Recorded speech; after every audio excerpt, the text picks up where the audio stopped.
Hey, did you know that over 90% of our viewers watch our videos but haven't subscribed yet? If you enjoy these true trucker horror stories, make sure to subscribe and turn on the notification bell. It's free and really motivates us to keep the stories rolling. So sit back, relax, and let's dive into today's stories. The night stretches wide and silent, the kind of silence that hides more than it reveals. Welcome to the Sleep Haunt, where every mile has a story, and some are too terrifying to forget. Tonight, we bring you 8 true terrifying trucker stories, real encounters from lonely highways, abandoned rest stops, and endless nights where the line between the living and the unknown begins to blur.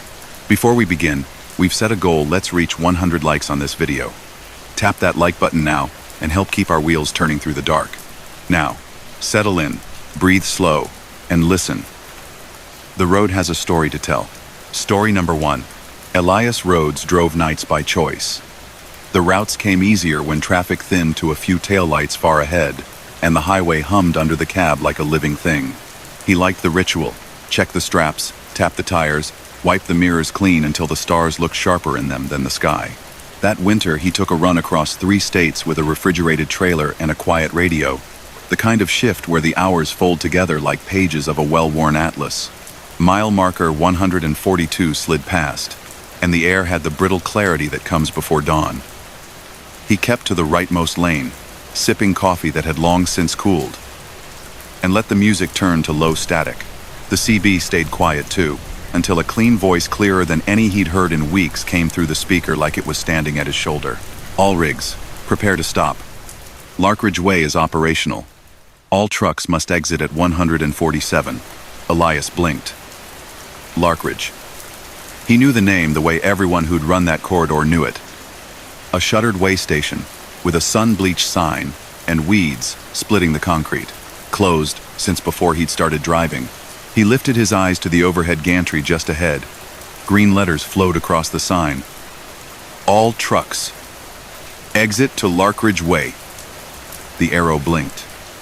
The message repeated. He checked the logbook, the route notes his dispatcher had printed, the memory of a dozen runs. Larkridge had been silent for years. No lights, no staff, a relic tucked off the shoulder like a memory no one wanted to disturb. But that sign was government fresh, the letters crisp and green against the dark. His phone mapped the area and offered nothing, no temporary closure, no detour. Still, the arrow flashed, and the CB voice drifted in as if from a spotless booth. All trucks, exit 147. Larkridge Way is open. Proceed with care. At mile 147, the reflective markers shimmered like fish scales. Elias set his signal and dropped to the ramp. Gravel ticked against the undercarriage, as if the road had dried in a hurry. He'd always imagined that old station as a kind of ghost town, glass broken, doors chained, a place you'd pass by and forget. Instead, the parking lot lay smooth and swept. Sodium lights cast their amber net over the asphalt. The weighhouse stood straight and tidy, a pale box with a dark window and a brass plaque by the door. The scale readout glowed red. 00000. Elias rolled across the scale. The screen flickered. Numbers scrawling. Axle 1, 12,300. Axle 2, 33,000. The speaker on the post clicked like someone had just leaned toward a microphone. Proceed to Bay 2. A man in a reflective vest lifted a hand and gave a short, neat wave. He stood between 2 cones, the kind you see at road crews and school zones. The vest caught the light so fully that it was hard to make out anything but the shape beneath. The visor on his cap was pulled low, and a clear shield sat in front of his face as if he expected wind or rain. The night was dry. No breeze touched the ragged pines that guarded the lot, and Elias's breath wandered away in a faint, even ribbon. He eased the truck toward Bay 2. The bay door rose smoothly like an eyelid. Inside, fluorescent tubes hummed just shy of a whistle. The painted lines on the floor were fresh enough that the edges seemed to glow. He braked, nudged the rig until the mirrors aligned with the marked posts, and set the parking brake.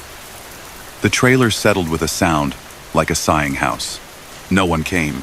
Elias stared at the empty lanes, at the clipboard on the metal stand, at the clock over the interior window. The hand said 2:13. He'd left the last town near midnight, and driven 2 hours. The time fit. Still, he checked his watch, the dash clock, the small dull glow of the phone. They all agreed. 2:13. He waited. Sometimes staff ran thin at night. Sometimes someone had to print a form or answer a call, and time stretched out. He tuned the radio knob with 2 fingers. Music made of dust and wind drifted in and out. The CB crisped. "Please remain in your cab," the speaker said politely. "Do not exit the vehicle. Bay 2. Thank you for your patience." A printer cheered behind the glass. Paper folded against itself with a sound like careful applause. Elias leaned to peer through the window. The Wayhouse interior wore an era like a coat laminated posters with faded blues and reds. A triangle of safety rules. A map with thumbtacks in a neat grid. A coffee mug sat beside the printer. Steam that should have been ephemeral hung uncertainly over the rim, as if deciding whether to rise. The voice returned, steady as an announcement on a platform. "Remain in your cab." Elias rolled his shoulders and settled lower in the seat. He thought of the miles to go and the hours to spare. He thought of the sign so official and the wave from the man in the vest. He traced the arc of headlights from a rig whistling by on the main lanes. It only took a moment to realize something was off. That rig sound didn't arrive until after the light had passed. It hung too long, then slipped away as though the night were a soft pocket that kept what entered it. He waited. The clock over the window still read 2:13. His watch read 2:13. The dash, 2, said 2:13. He let the numbers rest there and closed his eyes. He didn't sleep. Truckers learn to sit still and be awake in the same breath. The trailer made a wood floor creak, the kind of tiny shift you get when temperature changes or when something very small steps across. Against the quiet, the loudspeaker whispered his name, Elias Rhodes. He sat up too fast and banged his knee. The pain bloomed and sank. He hadn't given a name to anyone. He'd crossed a scale. He'd been waved in. He hadn't spoken into a panel, hadn't handed over a license. Yet the speaker pronounced both syllables like they'd been waiting on someone tired. He looked to the post that held the microphone. It looked like any other. Chipped paint, small grill, a sticker that said, "Press to talk." His hand hovered in the air, unsure. He didn't want to press a thing. A second printer cheer. Paper eased forward. Printed numbers wet black. He cracked the door and stepped down to grab it. The air had that stillness that can sit a city on its knees. His boots tapped the concrete and the sound doubled faintly, as if the bay weren't quite convinced it was supposed to keep the noise. The paper was heavier than it looked. It felt like it had waited a long time to be picked up. The header read, Larkridge Way, Department of Transportation. The logo was old, with a serifed font and corners that looked cut with scissors. Below, his plate, his load, his company, and his name. The timestamp read 2:14. His watch said 2:13. He brought the paper to the window, lifted it to the glass for the shape in the office to see if there was a shape. There wasn't one, just a coat on a hook and a chair half pushed from a desk. The speaker sighed softly like someone covering a mouth to cough. "Remain in your cab." He took one step back toward the truck and stopped. The man in the vest stood by the cones again, exactly where he had been 5 minutes earlier, except that his hand was raised already, the wave practicing itself. The shield hid his face, but the angle of his shoulders looked like a photograph someone had moved through time. The vest's reflective stripes caught the light from 3 directions at once, which shouldn't have been possible, and the edges of his boots didn't shadow. Something in the engine's idle beat faster. Elias climbed back in. He didn't turn the key. He listened. The highway beyond the lot ran like a soft river. He could almost count the miles between each passing sound. He tried the dispatch number. The call clicked, rang, then held a thin tone as if placed on a desk in an empty room. He tried a colleague. Nothing. He toggled the CB and kept it open. "This is Bay 2, he said, and his voice, which had stayed steady through accidents and sudden storms and late-night check stops, sounded like it didn't belong to him, like it had been left in some other truck once and borrowed back. "If you need me to, remain in your cab," said the speaker. He pictured the route. He pictured the times. He measured the grace available to him if he kept waiting. He pictured the way the light lay on the lot. He pictured the face under that shield and stopped, because he couldn't picture it. It was like trying to see something out of the corner of the eye that won't be seen, no matter how gently the eyes turn. Enough, he thought, and put the rig in gear. The tires rolled. The speaker did not protest. The bay door rose another inch like a nod. He steered for the lot exit. The arrow on the overhead sign out on the highway pulsed green, inviting again. The small sign at the edge of the lot repeated, "All trucks.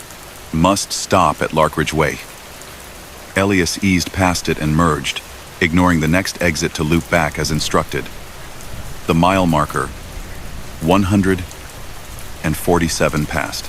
He watched it go in the mirror, and a minute later, watched it again. He set his jaw. He watched it a third time. The way you watch a bird that insists on perching on the same branch, no matter how often you shoo it away. "Breaker 1 to 9, a voice said, old-fashioned and close to the radio, as if speaking from inside the dash. "You're running the loop, driver. Keep your axle true. Steady on." Elias turned the volume dial without meaning to. The voice belonged to an era recorded on cassette, the kind of tone you get through older microphones, less crisp, more human. "Who's this?" he said. "Friend on the shoulder," the voice said. "Larkridge is sleeping with its eyes open. Do not signal. Keep lanes. When you see the service road between those pines, take it. Do not look for it. It will look for you." Elias scanned the shoulder. Nothing visible. Just the chain-link fence with frost winking on it, and the dark rise of scrub trees that had learned how to stand against wind by standing with each other. He spotted the rest area half a mile up, and passed it like a man trying to seem unhurried in a place where running would be obvious. The service road appeared when he lowered his gaze, the way stars appear when he looked away from them. It looked like every maintenance road on every stretch of highway, which is to say it didn't want to be noticed.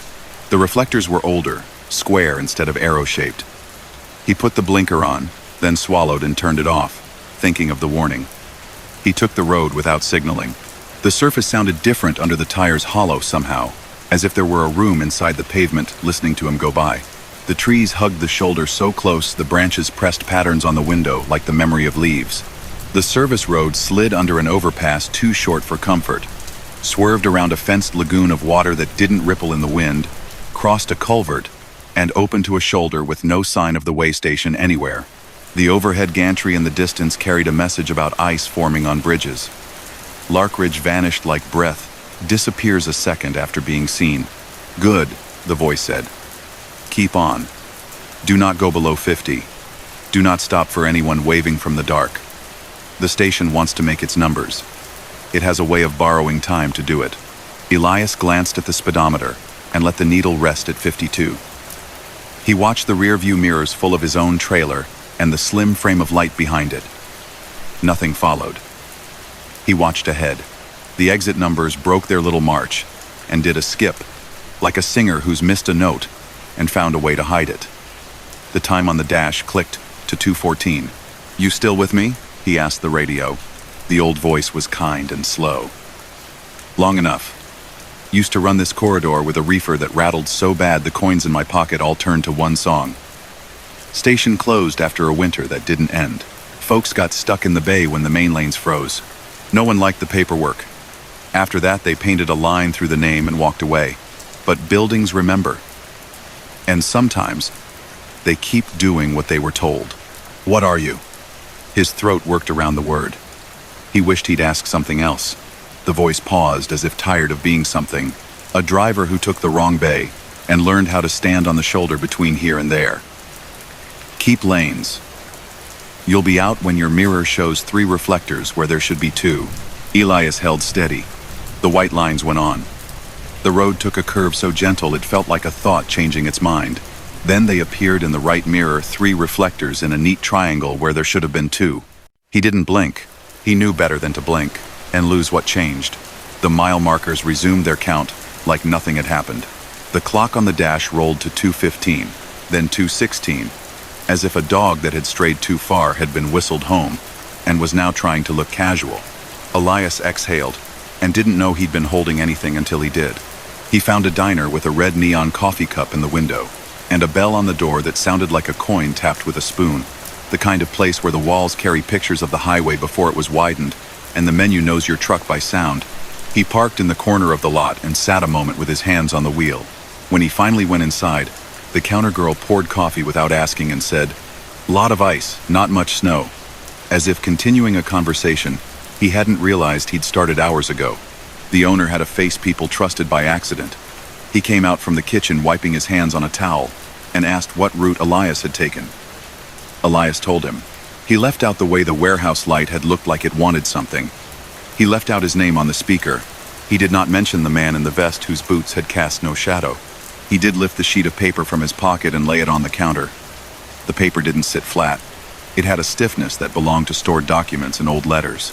The ink looked wet until he touched it and his finger was clean. "Larkridge, huh?" the owner said, reading the header and letting the word feel strange in his mouth. "Haven't seen that stamp in a long time." He flipped the paper and traced the seal with a thumb. He squinted. "You sure this knew what year it was?"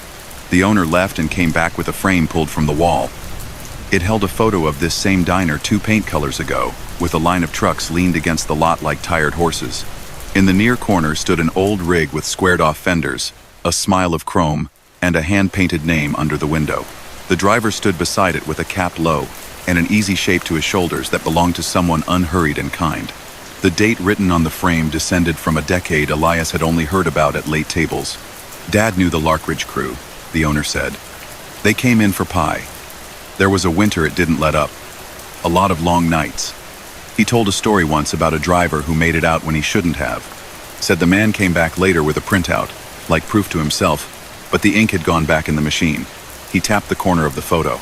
"That's him. At least, that's who Dad said would show up in the stories." Elias angled the frame to avoid glass glare. The rig in the picture wore a paint smudge on the passenger door that looked like a thumbprint. His radio had no make for the voice he heard. No brand to identify it.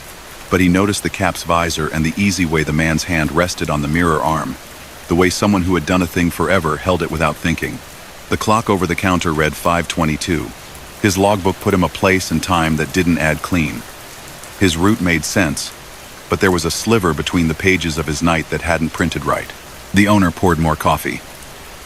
"Road does what it wants sometimes. You eat? We'll put breakfast on the bill and call it even." He ate. The eggs were the kind that taste like morning in a town that knows your name. No one asked what was folded in his pocket. He walked back out into air that had shrugged off the cold. In the mirror, 3 reflectors became 2 again. Nothing strange in it now, just the way a triangle can be a trick of light. When he fired up the engine, the CB whispered once as though clearing its throat. He turned the volume knob. Nothing came through. He looked at the service road that wasn't there until it was, and then wasn't again. He put the rig in gear and eased to the turn.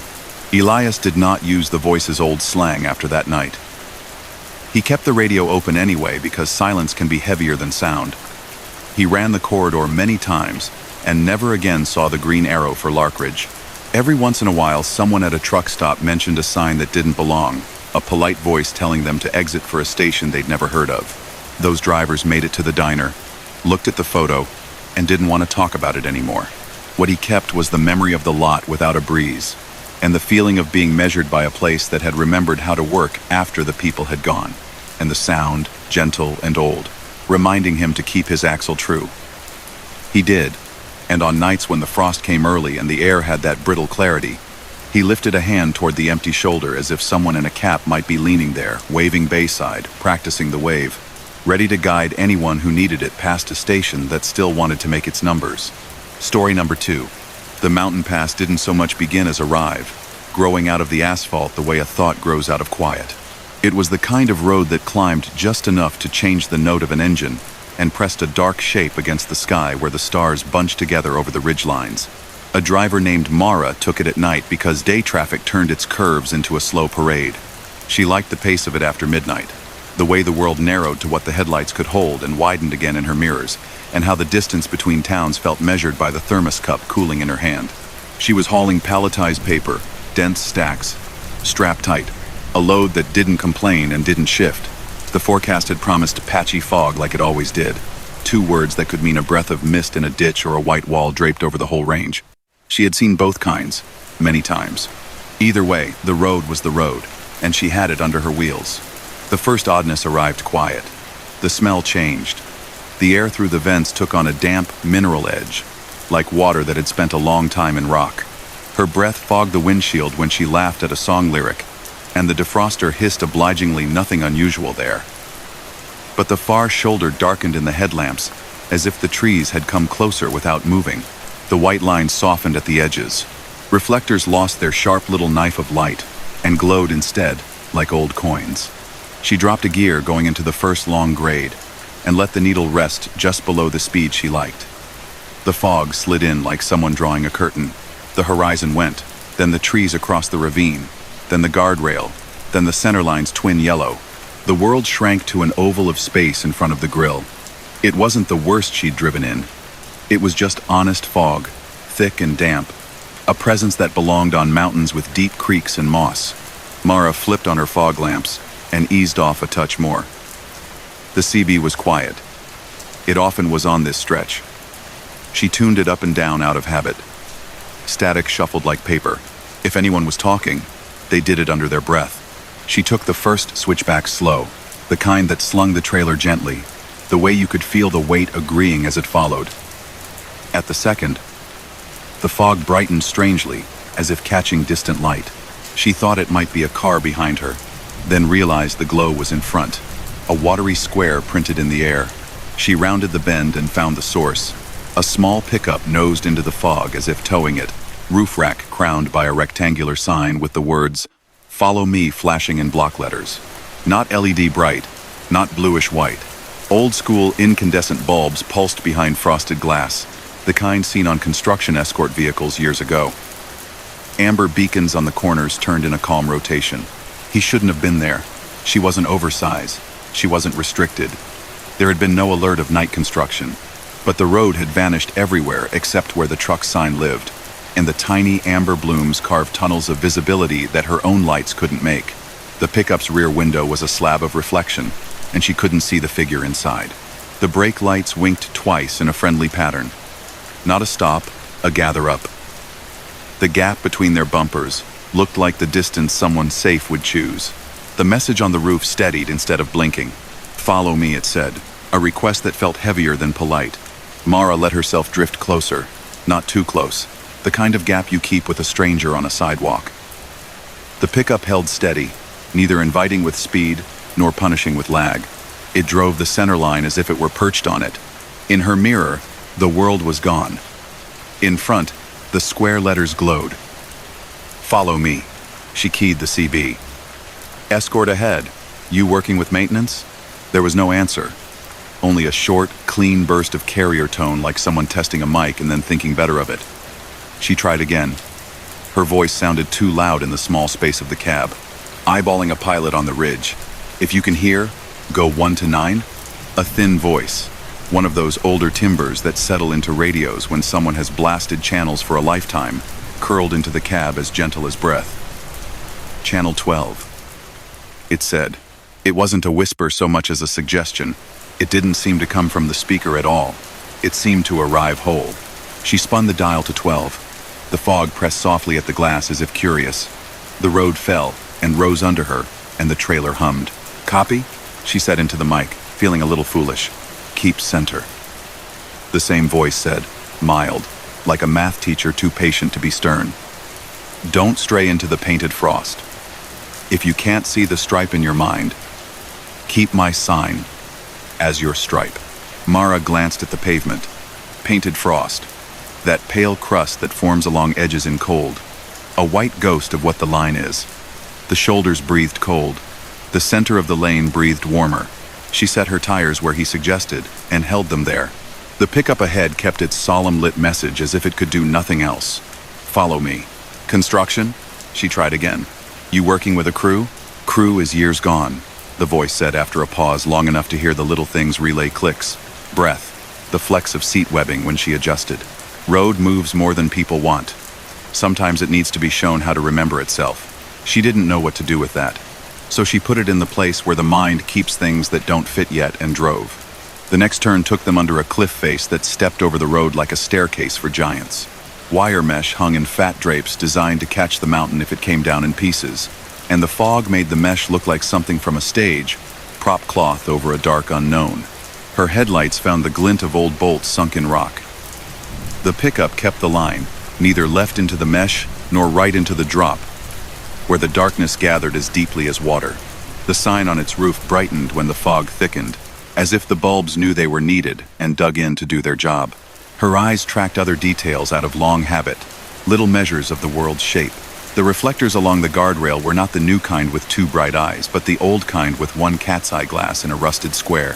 The asphalt seam in the center looked thinner than it should, narrower than the repaving she'd watched a dozen times in a dozen places.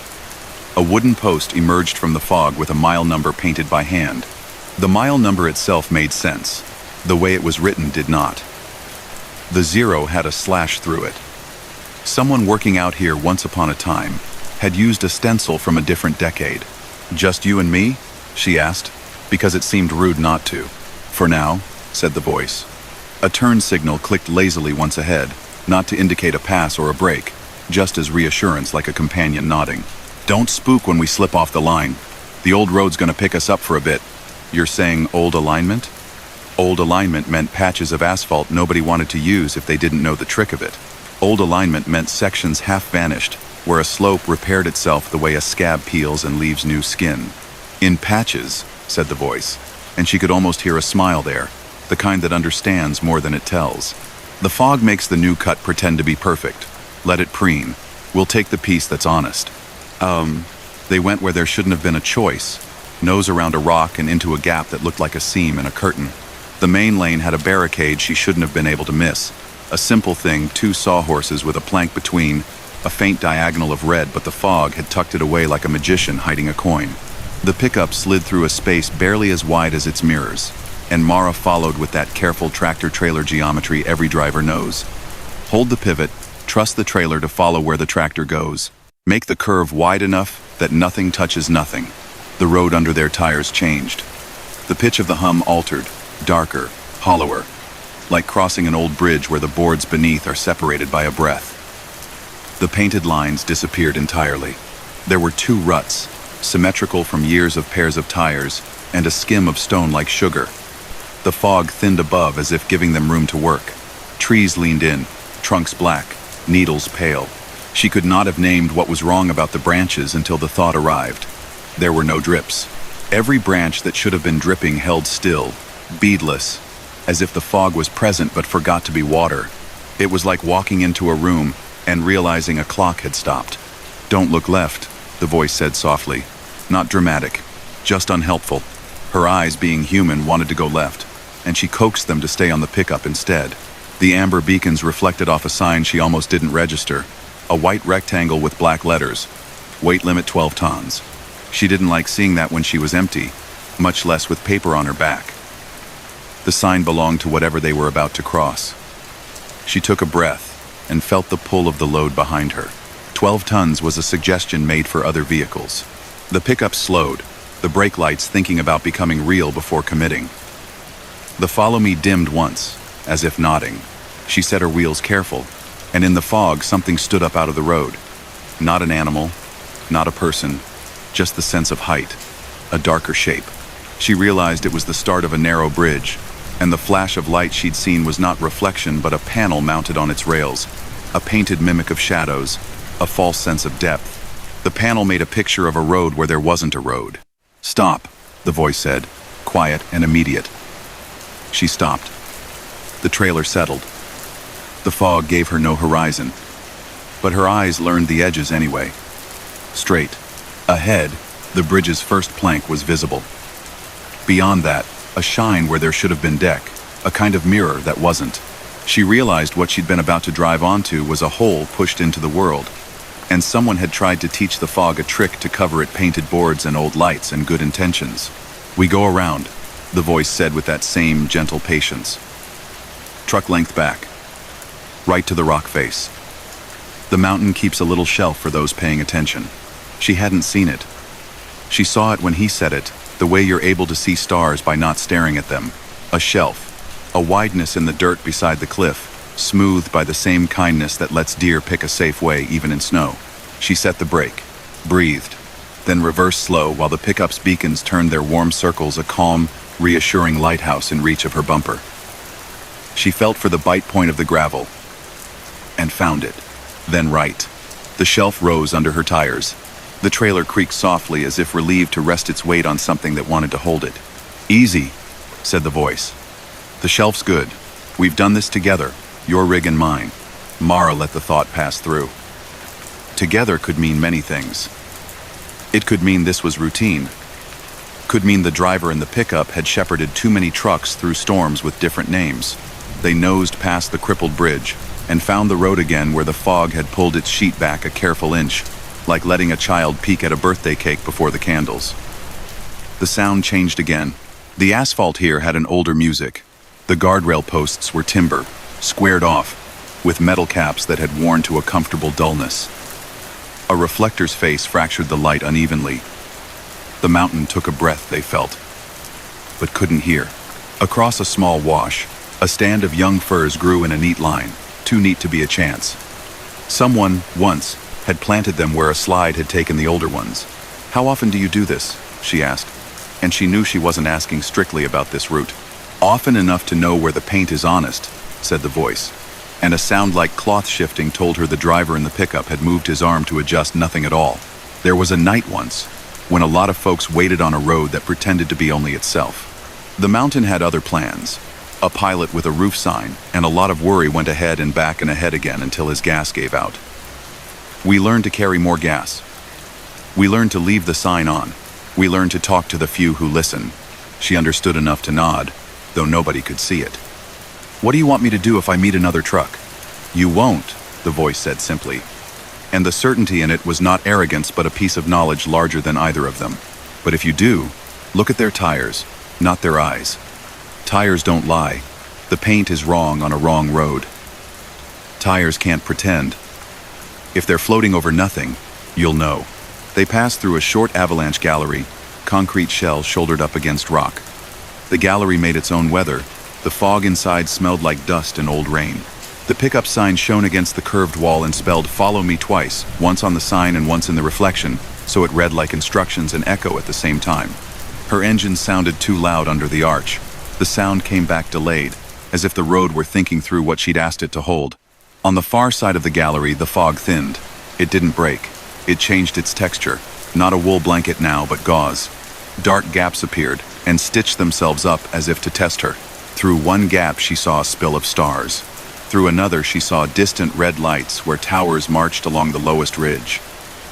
Through a third, she saw nothing, and the nothing was worse than the fog. She focused on the sign.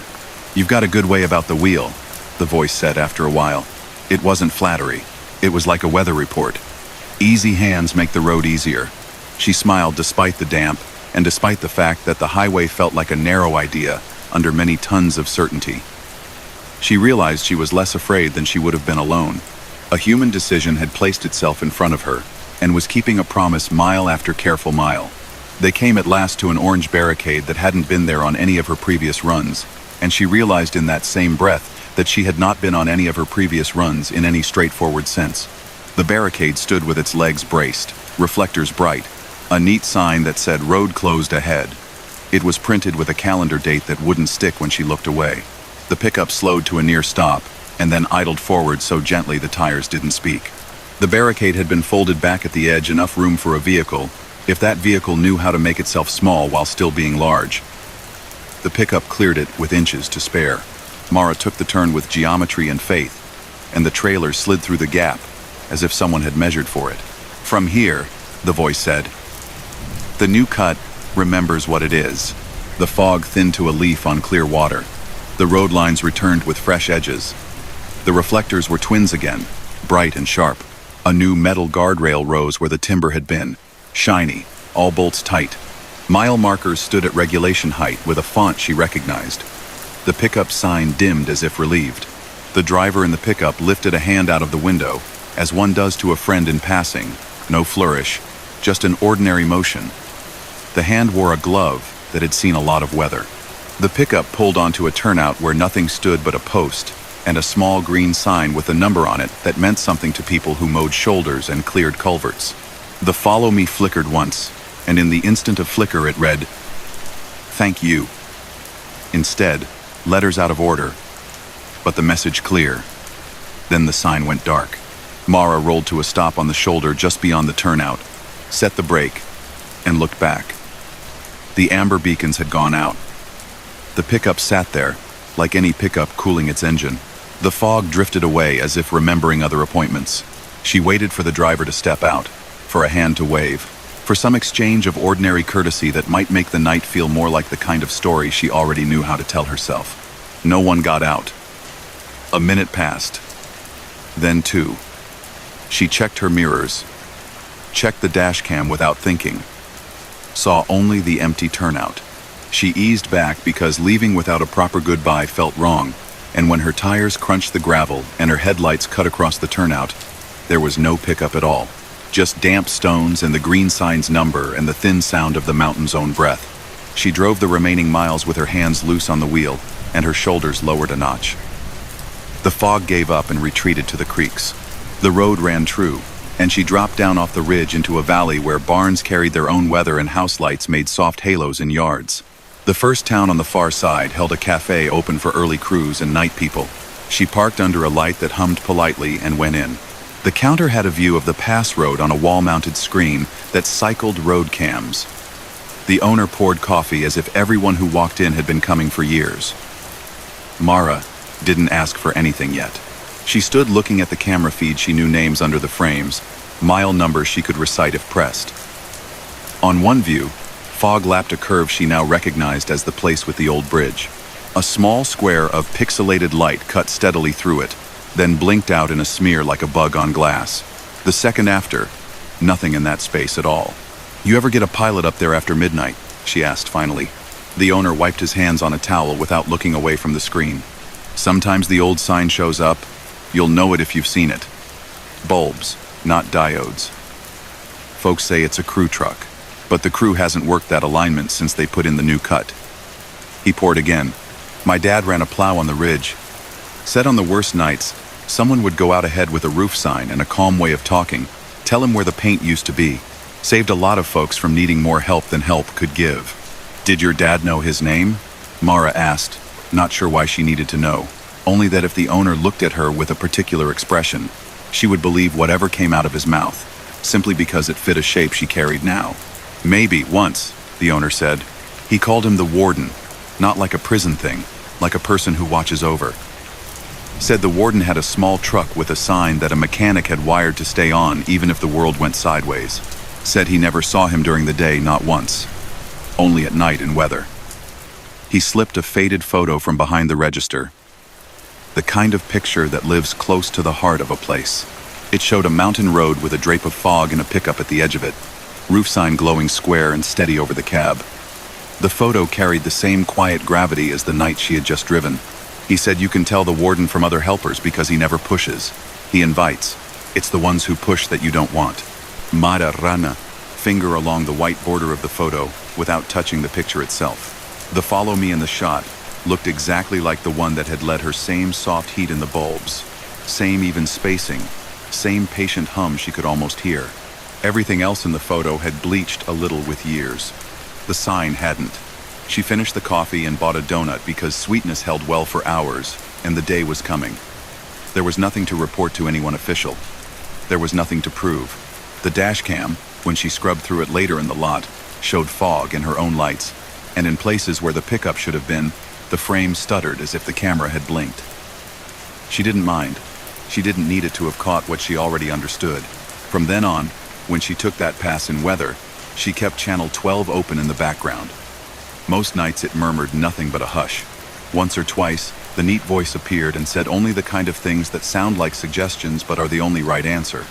Keep center, keep steady, don't look for the line, let the line look for you. Once, on a morning when frost fattened the paint and the sky matched the road, the sign flickered ahead for 2 bends and then didn't need to anymore. The kind of kindness that teaches by leaving. She told other drivers in the way people share road knowledge, not like a ghost story but like a route trick.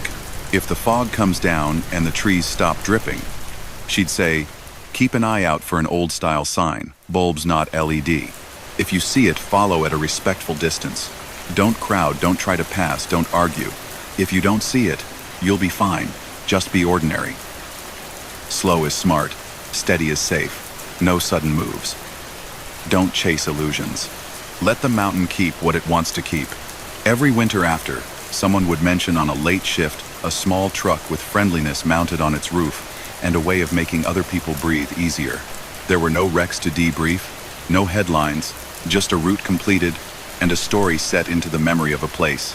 The past got its repairs in the usual, practical way over the years, but there were always corners where the old paint pressed through the new, like a quiet idea, reminding anyone who cared to notice that the past and the present sometimes share a lane. Mara learned to listen for where the road sang differently. She learned to trust the shelf that didn't look wide enough until she put her weight on it, and found that it had wanted to hold her all along. And on nights when fog rose as if pulled up from the bones of the mountain, she watched for the little square of light and the amber beacons turning in their soft rhythm, and she made room, grateful in a way that didn't need a word, for the warden to do his work. Story number 3.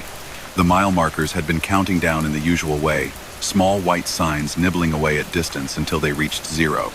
There wasn't supposed to be a 0. Rowan Tate knew this stretch of interstate as well as anyone could know, a thing that never stops moving. And yet there it was. Exit 0, in clean green letters.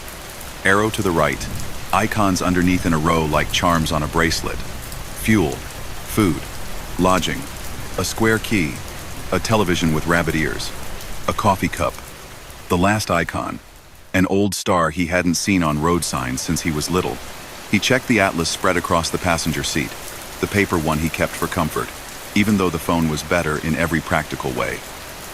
No mention of an exit between 3 and the state line. Nothing at all where the sign insisted there was something. The phone's map didn't show it either. And the location dot drifted like it sometimes does when towers are thinking. The road around him had gone very quiet. Trucks still rode the lanes, lights like small boats on a dark river. But the chatter on the CB had fallen off, and even the wind seemed to have misplaced its voice. The hour had crept up on him later than he'd promised himself he'd stop. He could feel it in the lids of his eyes. Not heavy exactly, but grainy. As if sand had been sifted there by a slow hand. He told himself he'd make the next real town, park under a sodium lamp somewhere, and pretend the cab sleeper was a room in some grand hotel. The exit 0 sign appeared again. This time the lodge icon flashed with a soft amber outline, the way some of the newer tourist signs do when a venue wants to stand out. Atlas Motor Court, the smaller placard said, with an arrow in the distance, 1/2 mile. He'd heard of the Atlas. Everyone had, in the way drivers hear about places that may not exist. A motor court that belonged to another era, low buildings with angled carports, neon glowing like a kind memory. They keep coffee hot, and the sheets smell like sun even at midnight. An old-timer had said, smiling like the sentence contained something he didn't want to explain. If you're about to push it when you shouldn't, the Atlas shows up. If you don't need it, you won't even see it. Rowan flicked the turn signal on and off, hand hovering. The past few days had poured themselves into him loading dock delays, a detour where a county fair had commandeered Main Street, a night spent waiting out a storm in a pull-off beside a field where something called to something else until his bones hummed with it. He wasn't about to tip into the kind of tired that makes mistakes, but he could see that place from where he was. The arrow pulsed again, not insistent, just there, like someone in a doorway holding a porch light on. He took the exit. The ramp relaxed down from the interstate into a pocket of dark that wasn't the sky's dark. It felt like the shadow cast by a place that knows how to be closed while still being open.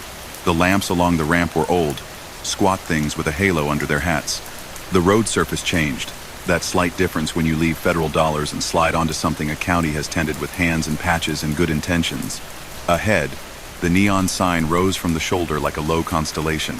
Atlas, in blue letters, with a star that turned slowly, not quite smoothly, so every revolution had a place where it caught for a heartbeat and then continued, as if the mechanism liked to remember being mechanical. Motor Court, in white below, and a script word off to the side that said vacancy, as if confiding. Underneath, truck parking, in neat block font. The parking lot spread wide, striped straight. A row of angled carports hugged the rooms, each with a door facing the lot and a picture window beside it where curtains sat with a polite gap. Between the office and the first room, an ice machine hummed softly and didn't seem to mind the hour. The office's glass door had a closed sign turned to show the word open instead, and a bell on a silver spring waited above it as if pleased to have purpose. Rowan parked where the faded stencil on the asphalt said Riggs, parallel to a curb painted the color of old mustard.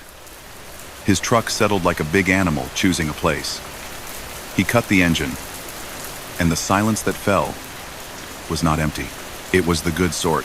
Some places keep on a shelf for people who need it. The bell announced him when he pushed the door. The office smelled faintly of lemon oil and the kind of paper that gets heavy with ink. A counter ran along the back, and behind it stood shelves of cubbyholes, each with a key dangling from a brass fob shaped like a shield. A ledger lay open, cloth-bound, its ruled pages filling up with names and dates in careful handwriting that had remained the same across decades. A pot of coffee perched on a hot plate, like a small planet on a warmer Sunday. The clerk looked up from a stack of mail with the expression of someone who recognizes every stranger. "Evening," said the clerk, voice soft as if not to wake anybody. He could have been 30 or 70. The way light and shadow played on his face made guessing useless. He wore a dark sweater and a tie that might once have belonged to a bellhop. "You got here right when you needed to." Rowan smiled before he could help it. The words fit too well. He slid his license across the counter out of habit, then paused because the clerk did not reach for it. Instead, he turned the ledger toward Rowan and lifted a fountain pen from a stand. "Just your name and where you're coming from," the clerk said. "We don't fuss with numbers unless you want a wake-up call on the house line. Rates are the same as always. Fair. Coffee free all hours.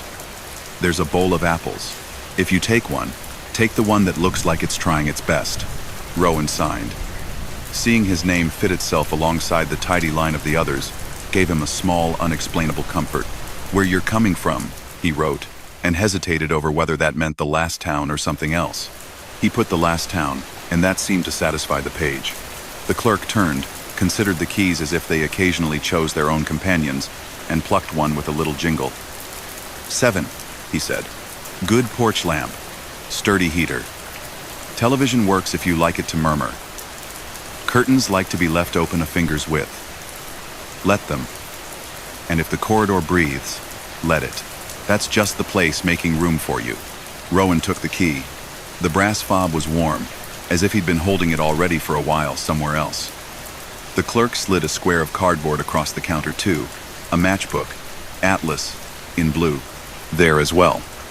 On the inside flap, in block letters, "Please return your key. You'll know how."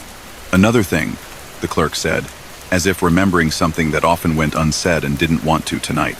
"If the house phone rings and no one is there, just set it back on the cradle and count to 10. It's a polite phone. It will get the idea."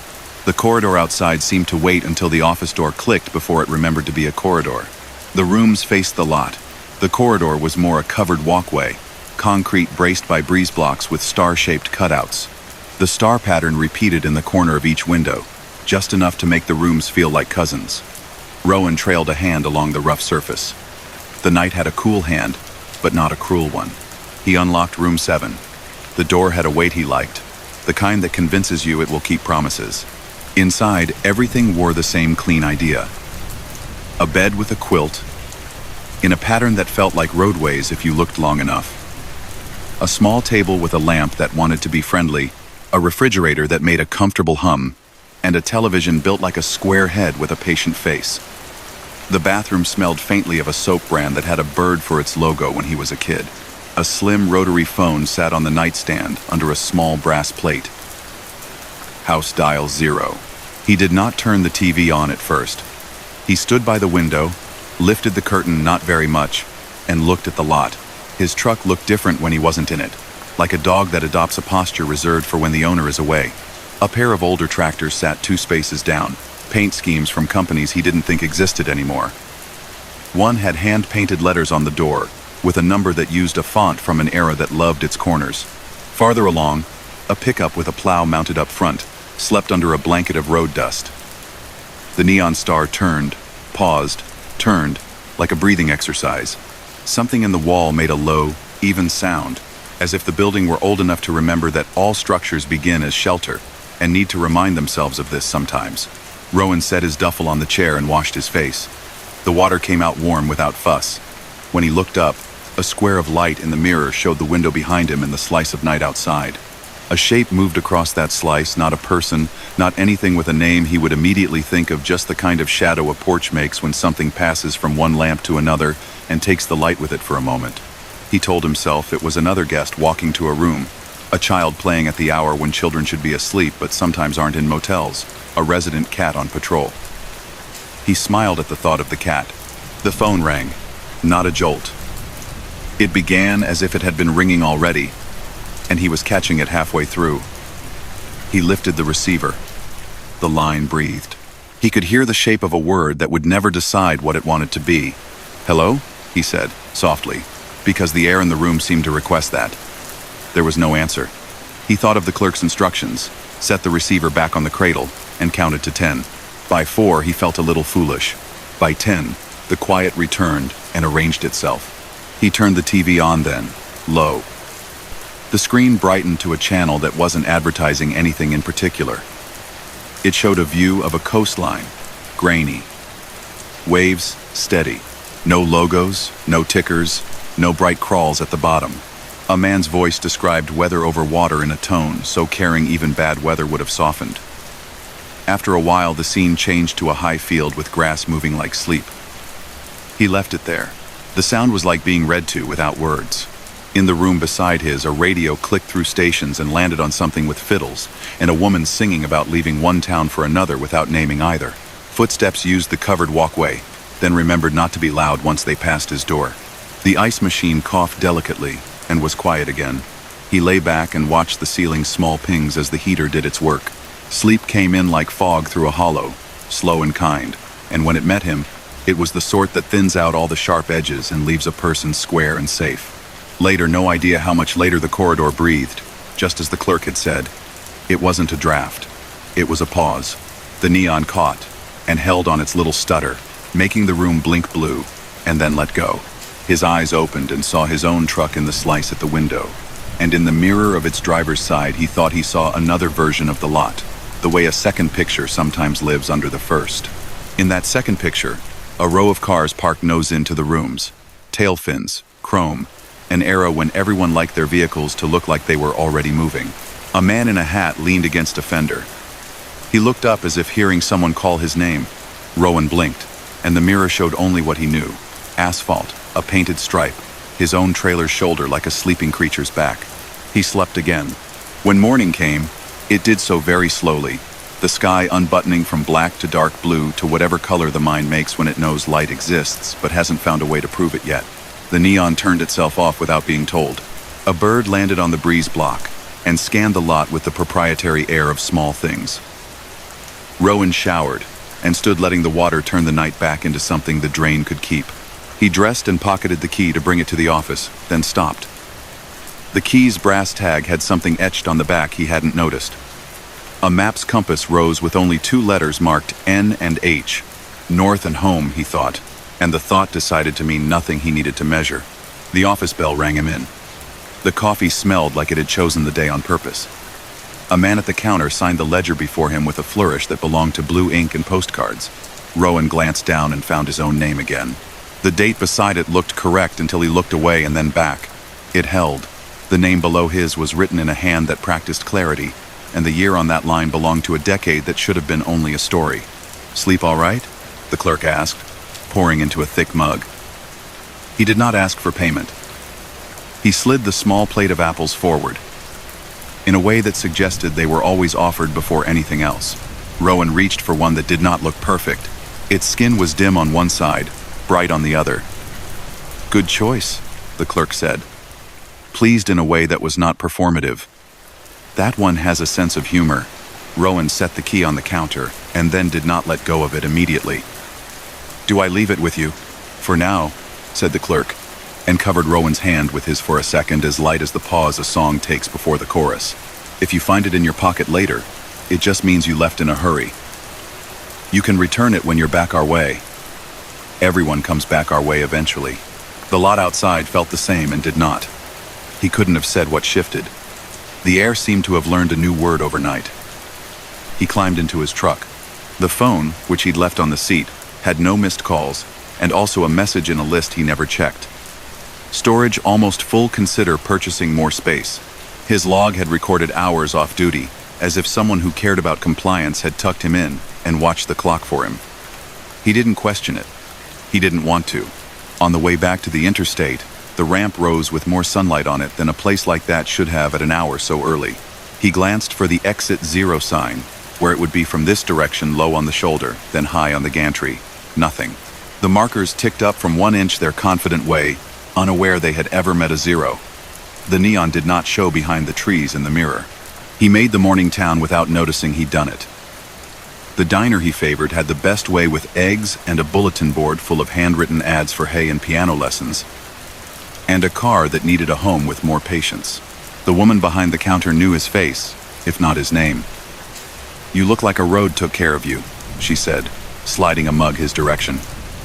"That's rarer than people think." "Ever hear of a place called the Atlas?" he asked, casual in the way someone asks about a place because admitting what it was would make it less his. "Atlas Motor Court?"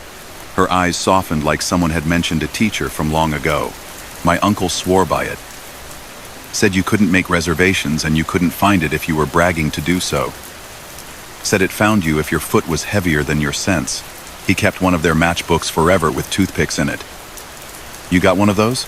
Rowan set the matchbook on the counter. She smiled and didn't touch it, the way you don't touch someone else's lucky coin. "There you go." An older driver, 3 stools down, rotated slowly on his vinyl throne. His cap had a patch the color of a threadbare sky.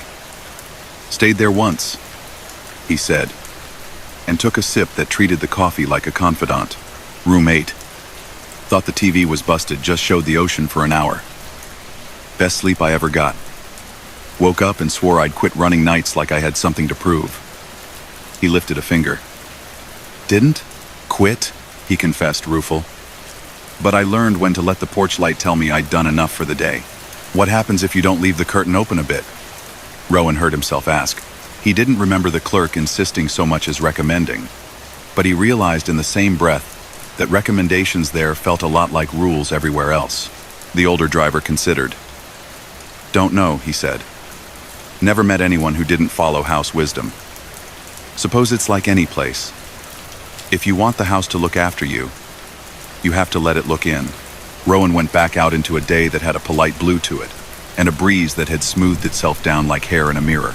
The rest of the run went as routes do, that have had their worst edges taken away by someone who made a small adjustment where it mattered. He made his drop, dead-headed to a terminal, swapped out for a load heading back the way he'd come. Near the state line that night, a green board announced exits he actually knew and would have driven blind had he been reckless. There was no exit 0. He did not expect it. And yet, when the sky folded itself carefully and the distance between his hands on the wheel felt like a longer space than it should, he found himself glancing to the right at places where a road might slip down. On a break weeks later, he emptied a jacket pocket and found the Atlas key. He had not meant to take it. He had definitely handed it back. The tag felt warm again in that way brass does when it knows it's meant to be held. He brought it into a truck stop shop, where they sold sockets and sunglasses and maps made of paper, because someone always needs to buy a map made of paper. "You take lost keys?" he asked the man at the register, expecting the practical answer. The man lifted the key, looked at the tag as if looking through it, and then set it back in Rowan's hand. "Those ones return themselves," he said. "Hang on to it. Next time the light's right, slide it on the counter at the desk. They'll know."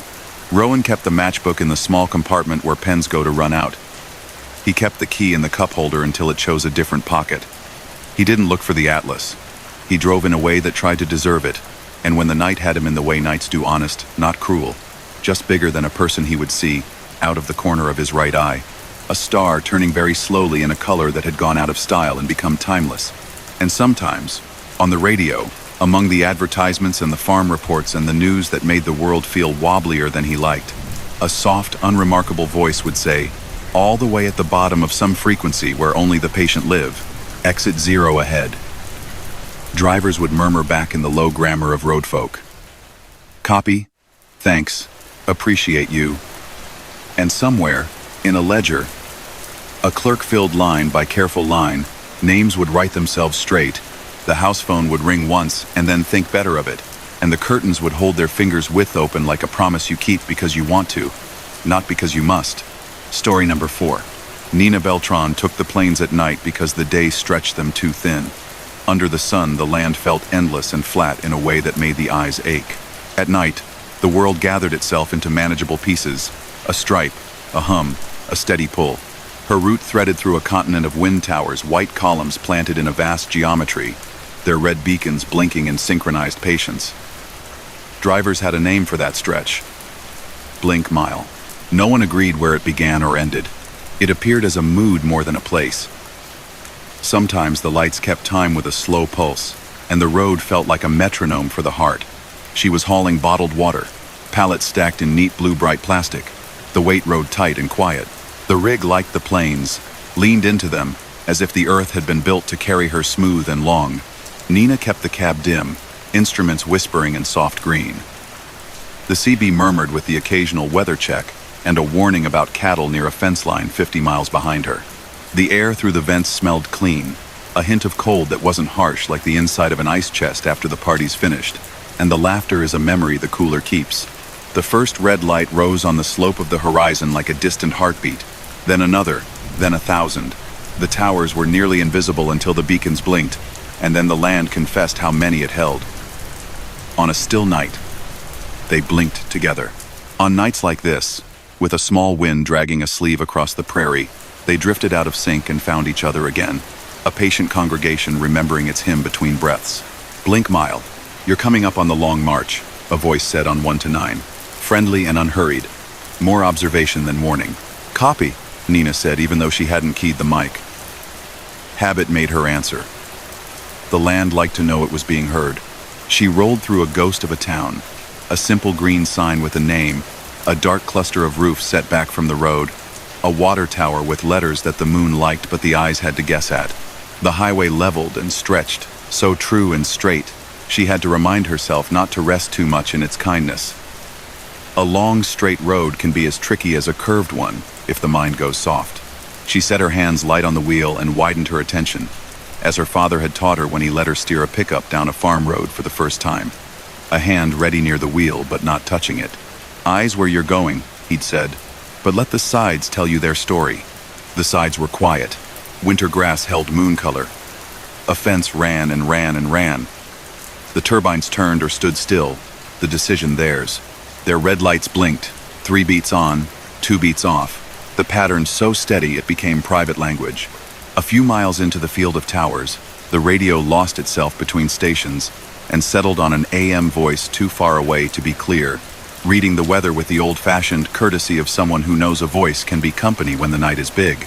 The cadence set itself to the blinking and accidental duet. She smiled and let the 2 rhythms braid around her. Out beyond the last row of beacons, white points crawled toward her. Headlights on the far side, stretched thin by distance until they looked uncommitted. Like ideas a person hasn't chosen yet. The horizon held them up. She watched their spacing. That was how you knew whether someone was in a hurry or a pack or a problem. The step between lamps. There were many steps tonight, and all of them even. A convoy? Maybe. It happened. The air changed. Not colder, not warmer. Something like a shift in pressure when a storm carries its own thoughts over a town. The rig's tires sang a little richer on the pavement. For a moment she thought she heard music building under the wind, no song she could name, just the shape of organized sound. But it was the turbines far off, their blades taking a pocket of air and giving it back. Up ahead, a service road cut in from the right and vanished again in the short grass, a farmer's lane or a maintenance track.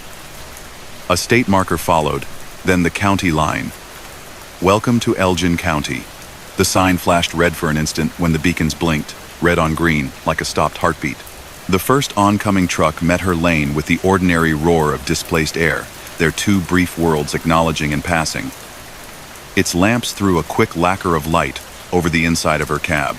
She caught a glimpse of a squared hood in the other lane, an old model with marker lights strung like a crown. The company name was painted script, a style she hadn't seen in years. She thought no more of it. Plenty of older rigs ran the planes, kept by people who knew how to keep things. But the second truck came so quiet it might as well have been coasting. The tires hummed at the same pitch as the road, so their voices curled around each other and canceled. The cab looked tall. The trailer looked low.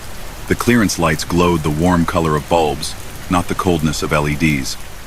The driver sat high, a silhouette without detail, hands on the wheel, posture perfect, gaze never breaking. The effect wasn't eerie exactly. It was unsettling the way a museum makes a familiar object strange by telling you its age. Night parade, someone had once called that, a phrase she'd heard in a break room, half smiled about, half filed away. The way someone had said it made it sound like a song. The night parade, going the other way. Eyes forward. All business. It was easy to label something you didn't understand with something pretty. It kept a person from being rude to their own nervous system. The third truck's headlights wobbled. For a second they skated toward the center line, then recovered, then slipped again. Not uncommon. It could be his nose, searching the road in a light crosswind, her perception tricked by the blink, or the kind of smart camera that warns about lane departures getting ideas. She sat a little taller in the seat and kept everything smooth. Sudden never pays, her father's voice said from a long way back. She eased a touch onto the shoulder and then back, not enough for the tires to complain. The other rig corrected, and went by like reflection, without a sound she could pin down. On the ridge to her, right, 40 towers blinked in line, and then just once they held their light instead of falling dark. The hold lasted the length of a breath. The red circles glowed steady, unblinking, and in the briefness of their steady, the world felt paused. The road song had no beat to step to. The hair on her arms respected the moment. When the blink resumed, it came back like a tide, and everything seemed normal again, if a little less committed to being normal. Elgin County's got thick lights tonight, a voice said on the CB, low but clear. The way some voices sound when their owners aren't trying to press through a signal. Keep your markers honest. Nina chewed the inside of her cheek, attentive, not afraid. Copy, she said. She saw the outline of a grain elevator far away, its silver-shaped moon-fat. The ground shimmered with the kind of near-invisible haze that happens when the air at the surface is a different idea than the air above it. It wasn't fog. It was a barely-there veil that gave the road the quality of something under glass. Her headlights found it and threw the light back softer than before. Oncoming lights stacked. 4, 6, 8. All the same distance apart, as if placed by hand. Their approach felt choreographed. A song crept up from the past in her memory, a tune her grandmother had played on an old radio, jittery strings and a gentle drum. The sound in the cab matched no radio now. It matched the rhythm those trucks made, a kind of marching without feet. The first of those evenly spaced rigs went by, and through the simple thrill of passing lights on polished steel, she saw details that didn't belong together. The mirrors were rectangular and framed with chrome. The CB whip on the passenger side was too long by modern standards. The front plate had the state's old colors. The back of the trailer bore a company logo she had seen once on a calendar in a shop that sold fan belts and coffee. She didn't have time to be surprised. The second followed the first, the third after that, all steady, all silent. It felt like watching a film with the sound turned just low enough to miss. The hairline between the present and whatever this was smooth thin. The beacons froze again. This time she felt the pause as much as saw it. The red circles held. In that stillness, all the oncoming headlights seemed to be in the same place without moving, like pins on a map. The pause broke, and the line of trucks jumped forward the thickness of a breath. She held her lane. One of them drifted toward the center. Not a deliberate pass, just a slide, easy, the way a finger realizes it has moved while thinking. Nina's own rig wanted to follow the movement, mirrors telling her the story of the world behind in their precise, unhelpful way. A nervous system loves to mirror what it sees. She whispered to her hands what to do. Left hand, you hold. Right hand, you let go a hair and wait. Feet, nothing dramatic. Count the lights, the low voice said on the CB, as if offering a recipe. 4 on, 2 off. Keep your tires between the glows. If they hold steady more than 3 beats, you're crossing the seam. Don't break on the seam. She didn't ask where the voice came from. She counted. 1, 2, 3, 4. The beacons lit. 1, 2. They went dark. The drifting rig held the center. It was close enough that the white of its fender showed the scrapes of life lived on roads where good drivers and bad weather sometimes met. Closer. Her eyes stayed on her lane, not because she was brave, but because she had practice. The drift continued, and then, quietly, with the lack of fuss the night sometimes uses for very big things, the other rig slid through the space where she was and continued on without changing. Her stomach did a small, ridiculous flip. The windshield clouded and cleared as if someone breathed on the glass and then stepped back. The air smelled like hot brake lining from long ago, and the sweet brass of old coins warmed in a pocket. She didn't have time to think about it. The rest of the line flowed past, each with an age not from this decade and a purpose that did not involve her. She passed a service station that hadn't existed for years. Its sign caught for a moment in the blink and then gone. She told herself she had misread an arrangement of shadows and fences. Plainer explanations are respectful. She stayed respectful and also listened to the part of herself that didn't mind if the world was wider than it looked. The county line came up a simple green board with a white edge.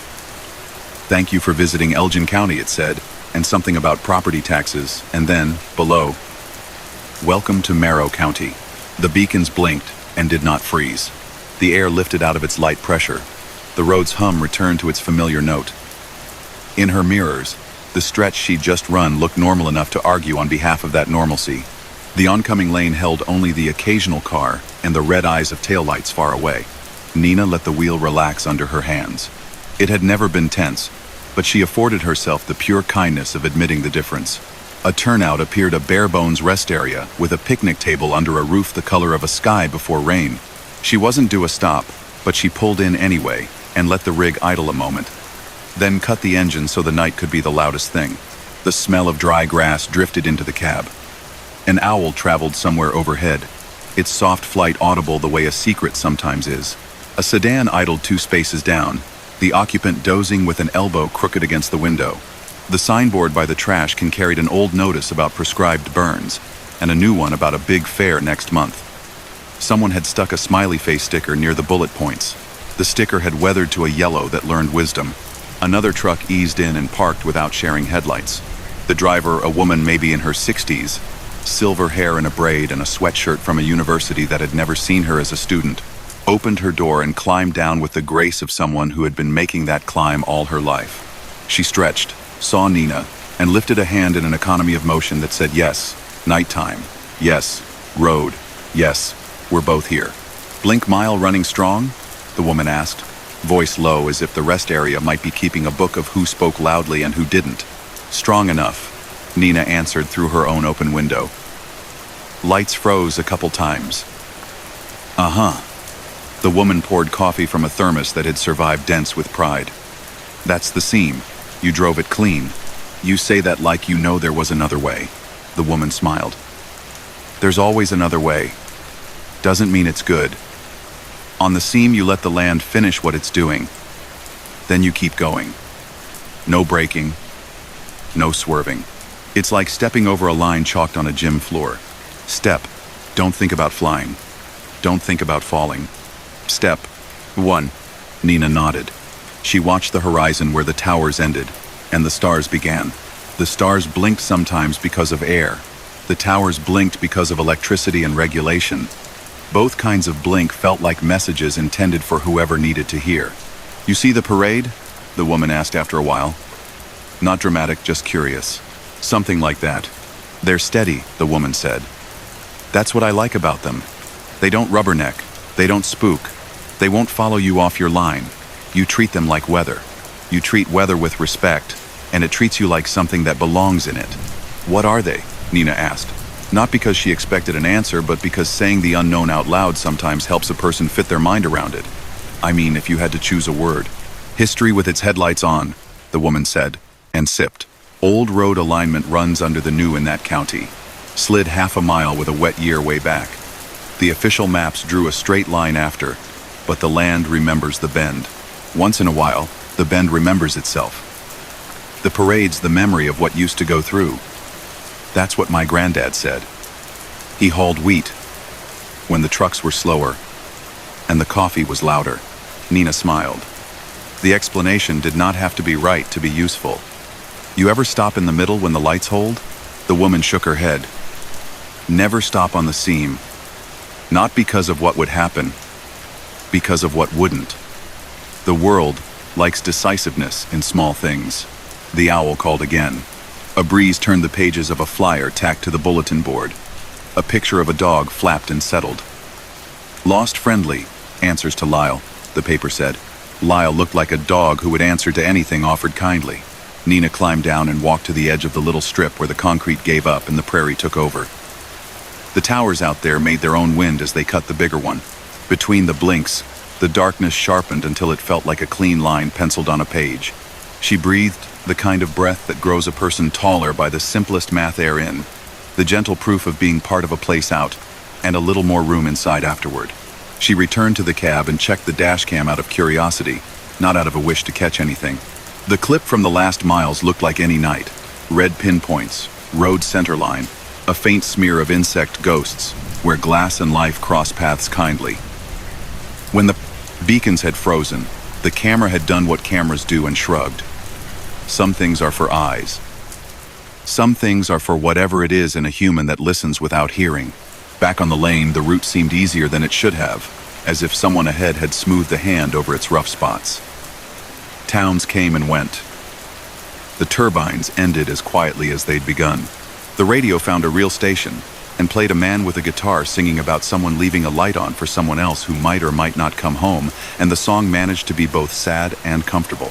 Later, in a truck stop with a laundromat that smelled like clean shirts, she sat at a small table with a bowl of chili and listened to a couple of drivers down the row talk about the same stretch. They called it different things. One said night parade. One said the silent roll-by. One said he didn't believe in any of that but didn't like the way the lights held sometimes, because it reminded him of recess ending in one beat instead of a bell. They all agreed on one practical detail without realizing they were agreeing. When the beacons hold, you hold too. And then you finish crossing that slow inch of the world and sigh afterward like you'd set something down that didn't belong to you. Nina ran Blink Mile many times after that. Sometimes nothing unusual happened. That was a kind of miracle too. Some nights the whole field pulsed so reliably that the blink became a lullaby and she had to roll the window down to bring in the honest slap of colder air.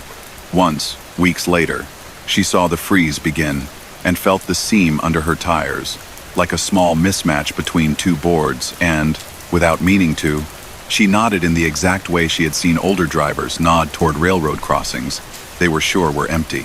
Not superstition, not worship, just respect. On the clearest nights, when the stars looked like the heads of nails hammered into black wood, she lifted 2 fingers from the wheel when the parade went by, as if she were passing a neighbor on a farm road. The other lane kept its own counsel, and the day took care of itself, and the red lights performed their patient work with the stubborn kindness of machinery that decided to be part of the landscape instead of fighting it. Story number 5. June Park liked running along the water when the rest of the state chose the interstate inland. The coast road added miles, but at night it gave something back air that tasted like a penny held under the tongue, the hive breath of marsh grass. The way the horizon didn't end so much as soften where the ocean began. Her reefer hummed behind her with polite certainty. The thermometer readouts a small constellation on the dash.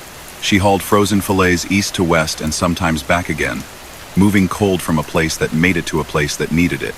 The irony of fish crossing land beside the ocean didn't escape her. It amused her in the quiet way good ironies do. The causeways stitched the night together, a run of low bridges and long, level stretches raised on concrete over pewter water. Channel markers winked red and green in slow ceremony. Far out, a lighthouse sent its pulse shoreward, as if counting sleeps. The salt was sharper past midnight. Somewhere in the marsh, fiddler crabs tapped at a tempo only they understood. The CB picked up the usual coastal static, a sigh of electricity that belonged to damp air, and the occasional fragment from a workboat on the intracoastal bouncing onto a trucker's frequency. More rumor than conversation. She knew the road by its subtle differences. 1 mile of guardrail sang a higher note under tires than the next. One causeway dipped a hair at its midpoint as if remembering an old injury. A bait shop at mile 38 kept its sign light on a timer that always ran a minute slow. June measured the route by these small truths. She liked how they made the night intimate. Near midnight, with the moon half asleep in a high haze, a voice slid into the cab as clean as a line on a chart. Bascule to traffic, Draw opens on 5. All vessels stand by. Eastbound under power. Maintain course. Westbound, hold at Shellbank. Repeat. Draw opens on 5. June's eyes moved over the windshield like she might have missed a thing that large. There was no drawbridge on this stretch. The new causeway had replaced the old swing span years before she first ran it.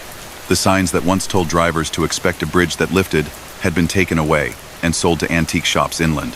What remained were concrete piers, high and impassive, and water shouldering under them with the practiced patience of tides. "Bascule to traffic," the voice said again. The tone was official, without being unfriendly. The way people used to sound when everything had fewer buttons. It didn't come from the CB so much as through it. She thumbed the squelch, and the noise rose, then fell. The voice stayed where it was, in the small pocket of air between her hands and the wheel. She drove on. Up ahead, the causeway stretched across a wide gut where the marsh breathed in and out. Daylight made the place look like glass and grass. Night made it look like steel under velvet. A low-heat lightning stitched the horizon far off, as if keeping its hands busy. The smell changed first. Different salt. Not the clean penny taste. Older. Deeper. The smell a ship brings home after weeks. Tar and rope. Diesel a whisper under its breath. The air cooled around her hands the way air cools near large moving water. June glanced to the sides. The marsh sat faithful where it had been, black like a thought you choose not to open at bedtime. Her headlights washed over cattails. An egret stood in a shallower pool, a folded letter in white. "Bascule to traffic. Opening now." Nothing ahead moved. The guardrails did not split to lift. The road did not tilt. June rolled over the midpoint of the causeway and felt, with surprise that flickered and faded at the same moment, the distinct, old sensation of deceleration, as if she had reached a grade, as if the front of the road had become very gently higher. The reefer pit shifted down a note, and then back up. The dash clock hesitated and resumed. On the water, something showed and didn't show. A line of low shapes, darker than the dark around them, sliding across from her right to left, just beyond the guardrail. At the level of her window, there were no hulls she could pick out, no clean geometry of silhouette. There were colors instead, soft, disciplined points of red and green arranged in pairs, and whiter lamps high, the way masthead lights keep the sky company. They didn't reflect on the marsh. They didn't make a path on the surface. They moved as if the water there made its own rule. June's hands loosened a fraction. The truck felt lighter, as if floated for a breath. She did not brake. She let the lane be the lane. Her muscles wanted to turn her head to follow the movement. She kept her eyes where the lines on the asphalt made their promises. The road hummed to her, and she answered, by keeping her foot steady. A horn sounded, not a car horn, not her own, not a train. A long, low sound rolled across the causeway, patient and careful, as if the air in the horn had been warmed before use. It did not disturb the night so much as arrange it. On the marsh, a stand of reeds flexed without wind. The egret lifted on its hinged legs and gave the idea of bowing before deciding not to. Her mirror found something it could make sense of. At the edge of the glass, she saw the faintest rigging lines, a crossing of dark threads against darker water. So light, they might have been the memory of lines. A man's shape stood where a bow would be in the leftmost of the moving shadows if shadows had bows. He tipped his head toward the road, not looking at her, acknowledging the place. He wore nothing June could describe later. He was a fact in a picture that refused to resolve. The CB coughed, considered a word, and offered the hard edges of jargon that had lived on a different band. Southbound trawler, hold at Queen's Bend. Northbound, ease to 2. Keep the bridge tender's cadence. Bascule clear. June, who had never liked to be the person who talks about things while they're happening, stayed quiet. She found the center of her lane with a respect that revealed itself in small corrections and the way her jaw unclenched. A light wind found its way up from the water and touched the driver's side mirror and went away. Tiny droplets starred the glass. Not rain, not spray. Salt. They dried into fine white freckles like hand-thrown sand the sea keeps as a joke. The first 2 pairs of lights crossed the road, as if the asphalt had been water a second ago and would be again when it liked. The pairs behind them did the same. The horn returned, this time shorter, then shorter again, as if a signal was being answered out beyond her ability to know what had been asked.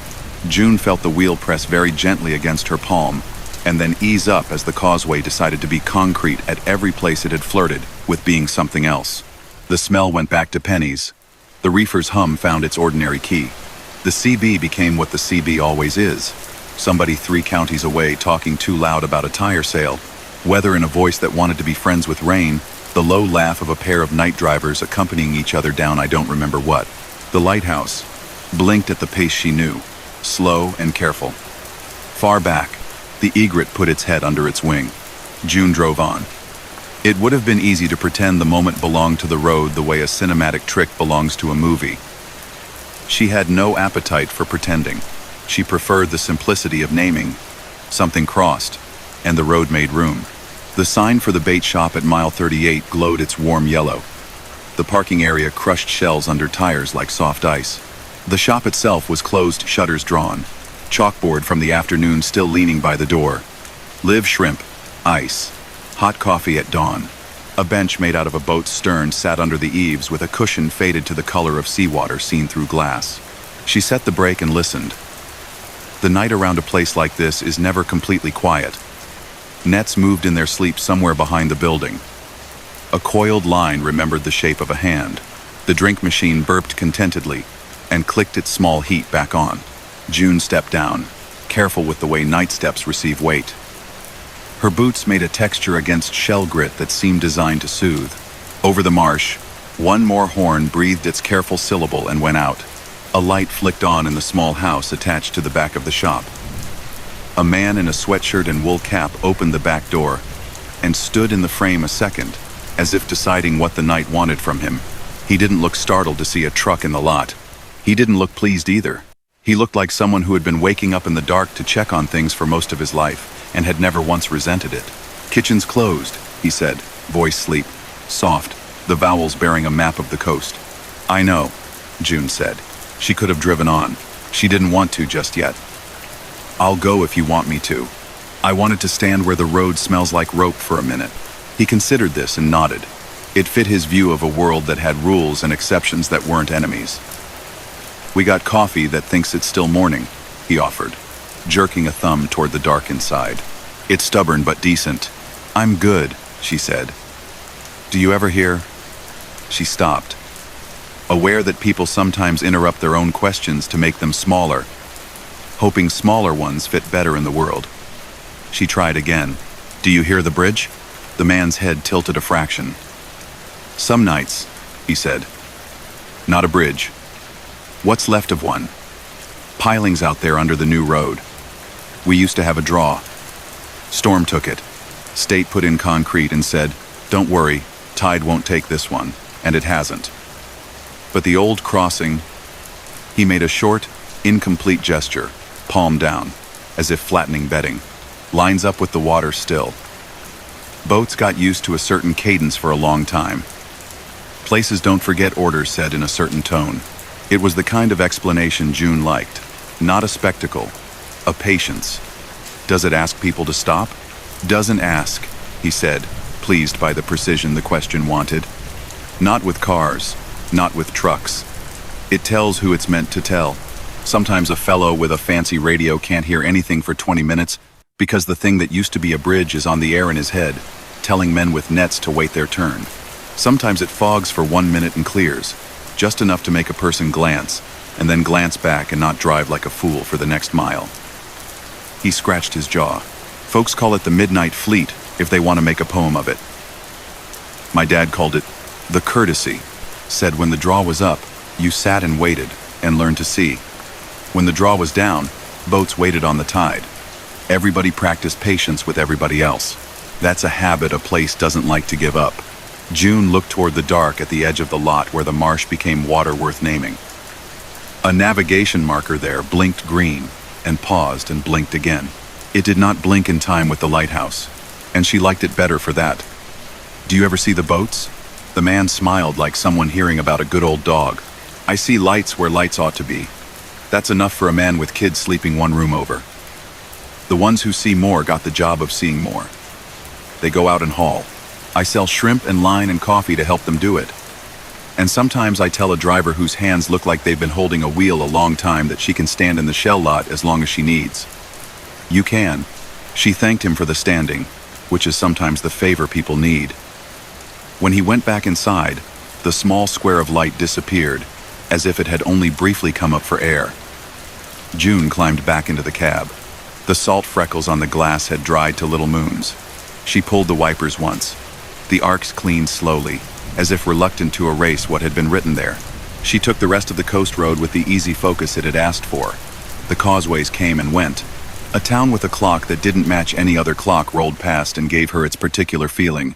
Old fishermen leaning near piles of traps, a grocery that had always been a grocery, a pier whose boards felt like family.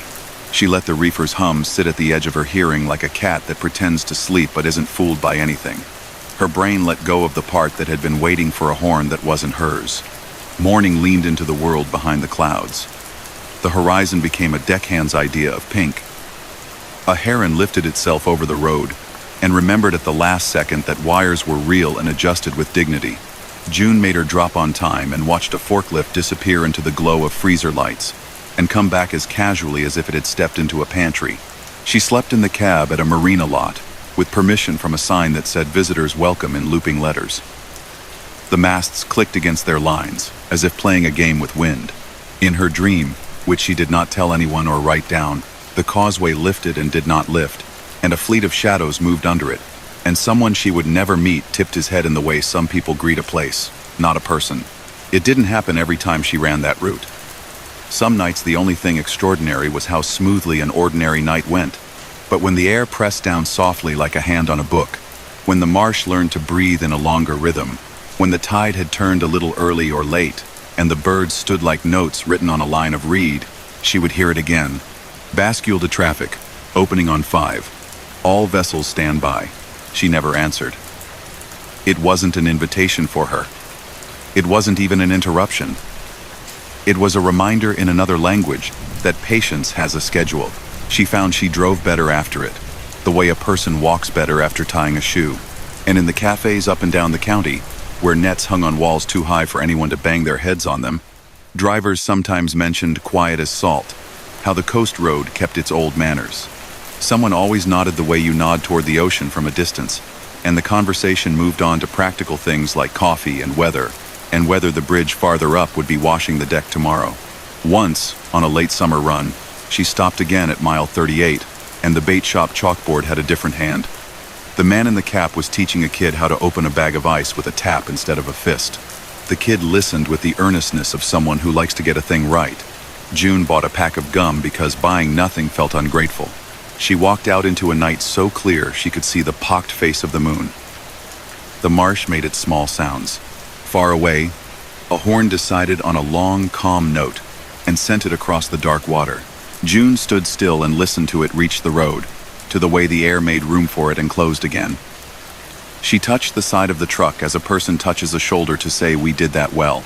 Then she climbed in, turned the key, and went on. The causeways unrolling like ribbon, the markers blinking their useful code, the world holding both the old habit and the new concrete, without deciding one had to cancel the other. She did not try to explain it when people didn't want explanations. She did not chase it when the night had other plans. And when she heard the voice again, in fog or in the kind of clear that makes stars feel close, she did what a good driver does with all the small warnings and respectful rules and long memories gathered into a route. She let them do their work on her, made room where room was asked for, and kept going steady and true along a road that had learned how to say "excuse me" without moving at all. Story number 6. Mateo Rivas took the river route because it kept him honest. The interstate ran higher and faster on the bluff, a bright chain of lanes skipping the old towns. But the river road wound among brick mills with windows like blank faces, under iron trestles that wore rust like freckles, past depots whose clocks had forgotten what to tell time. He hauled plastic resin in a smooth-walled tanker that picked up every reflection and turned the night into long silvers. The load rode dense and quiet, the kind that makes a truck feel planted. He knew where the road shrank to a single lane at a levee cut, where a turn took a little more geometry than the eye swore it did, where the smell tipped from river to creosote when the rails drew near. It was a night of even chill and shallow fog. The kind that hangs at the ankles of things but doesn't climb. And the lamps over the river threw low halos onto water that moved like a thought not quite ready to be spoken. Valemont Yard spread its miles of track on the far bank, a city of steel and patterns most people never saw. Matteo liked the way yards made order out of pieces. He respected the work he didn't have to do. The road crossed a set of lead tracks by way of a broad concrete panel at Sloat Street, a crossing so wide it felt like the road and the rails had agreed to share the moment. As a kid, he had loved the way the crossing bells would start their calm clang, and the gates would lower as if the night was being told a bedtime story. Be still now. Let big things pass. Since the yard modernized, the gates worked like automatic manners most nights. Drivers told stories, because drivers always do, about times when the lights stayed dark but something in the air said wait. A vibration in the wheel, a smell of warm grease, a pressure changing like weather inside a room. People called whatever that was different names. Most did not slow down. Matteo had slowed before, without knowing why, and then let the wheel ease again when nothing showed itself. He didn't think of it as belief. He thought of it as attention. Tonight, the crossing in the distance wore its lights, as jewelry red and ready, steady dark. The gates stood up. The road between the rails shone faintly where fog had licked it and left. A switch stand at the far left held its target flat, the way it looks when a track is lined away from you. The air smelled politely of creosote and oil on metal, a smell that has learned to live in old wood and does not apologize for it. The CB had found a lullaby of static, a soft hiss the color of gray. Matteo rolled the window down an inch to hear the river better. Sometimes the water told the truth about the weather in a way the sky refused to. Somewhere upriver, a barge breathed out a horn so low and slow, it felt like it moved furniture in the air. Matteo nodded at the sound the way people nod at the moon without meaning to. Yard to Sloat, a voice said, neat as a handprint. It didn't arrive on 1 to 9 so much as in the space where 1 to 9 could be, the way a name comes to mind on the same breath as its face. Sloat, stand by. Shove coming over on lead 3. Blue flag down, keep the surface clear. He checked the CB channel out of habit, and found it where he had left it. Nobody spoke there. He hadn't meant to be on the yard frequency. He wasn't. He recognized yard talk because he'd delivered to team tracks and watched men and women in reflective vests make cars walk quietly where they should. Blue flag down meant a protected track was unprotected now, and movement could resume. Shove coming over meant a locomotive pushing a cut of cars without its nose first. A move that looked strange until a person watched it enough to fall in love with how tidy it could be. He eased off the throttle. The truck slowed 3 miles per hour in the kind of way that only a person who lives inside a cab would notice. He did not see light coming. He did not hear wheels sing. He felt something in the steering column the way your hands feel when someone in the room stands up before your eyes catch them. The crossing bell did not start. The gates did not lower. The light stayed calm and empty. Yard to Sloat, the voice said again, the words as careful as the first time, as if they'd been kept in a drawer. Shove is 12 deep, Hopper's leading. Tall iron to the east has a stiff throat, she'll complain at you. Hold. The part of Matteo that obeyed practical instruction brakes, mirrors, the measured application of size to space. Put a foot where holding lives, and let the truck sit up gentle.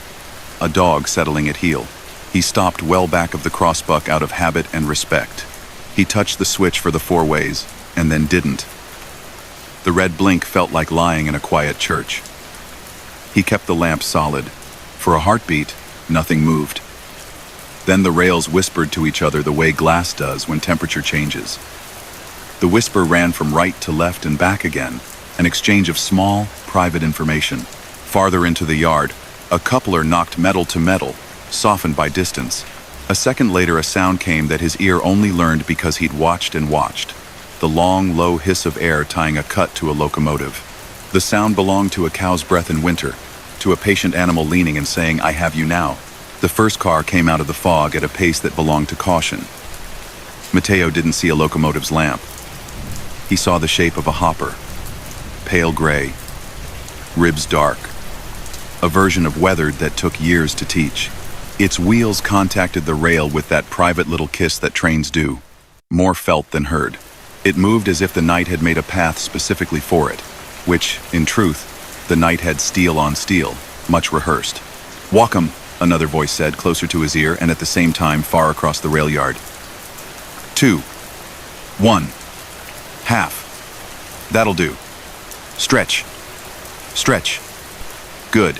The hopper continued to drift a slow yard walk until the next car cleared the road too.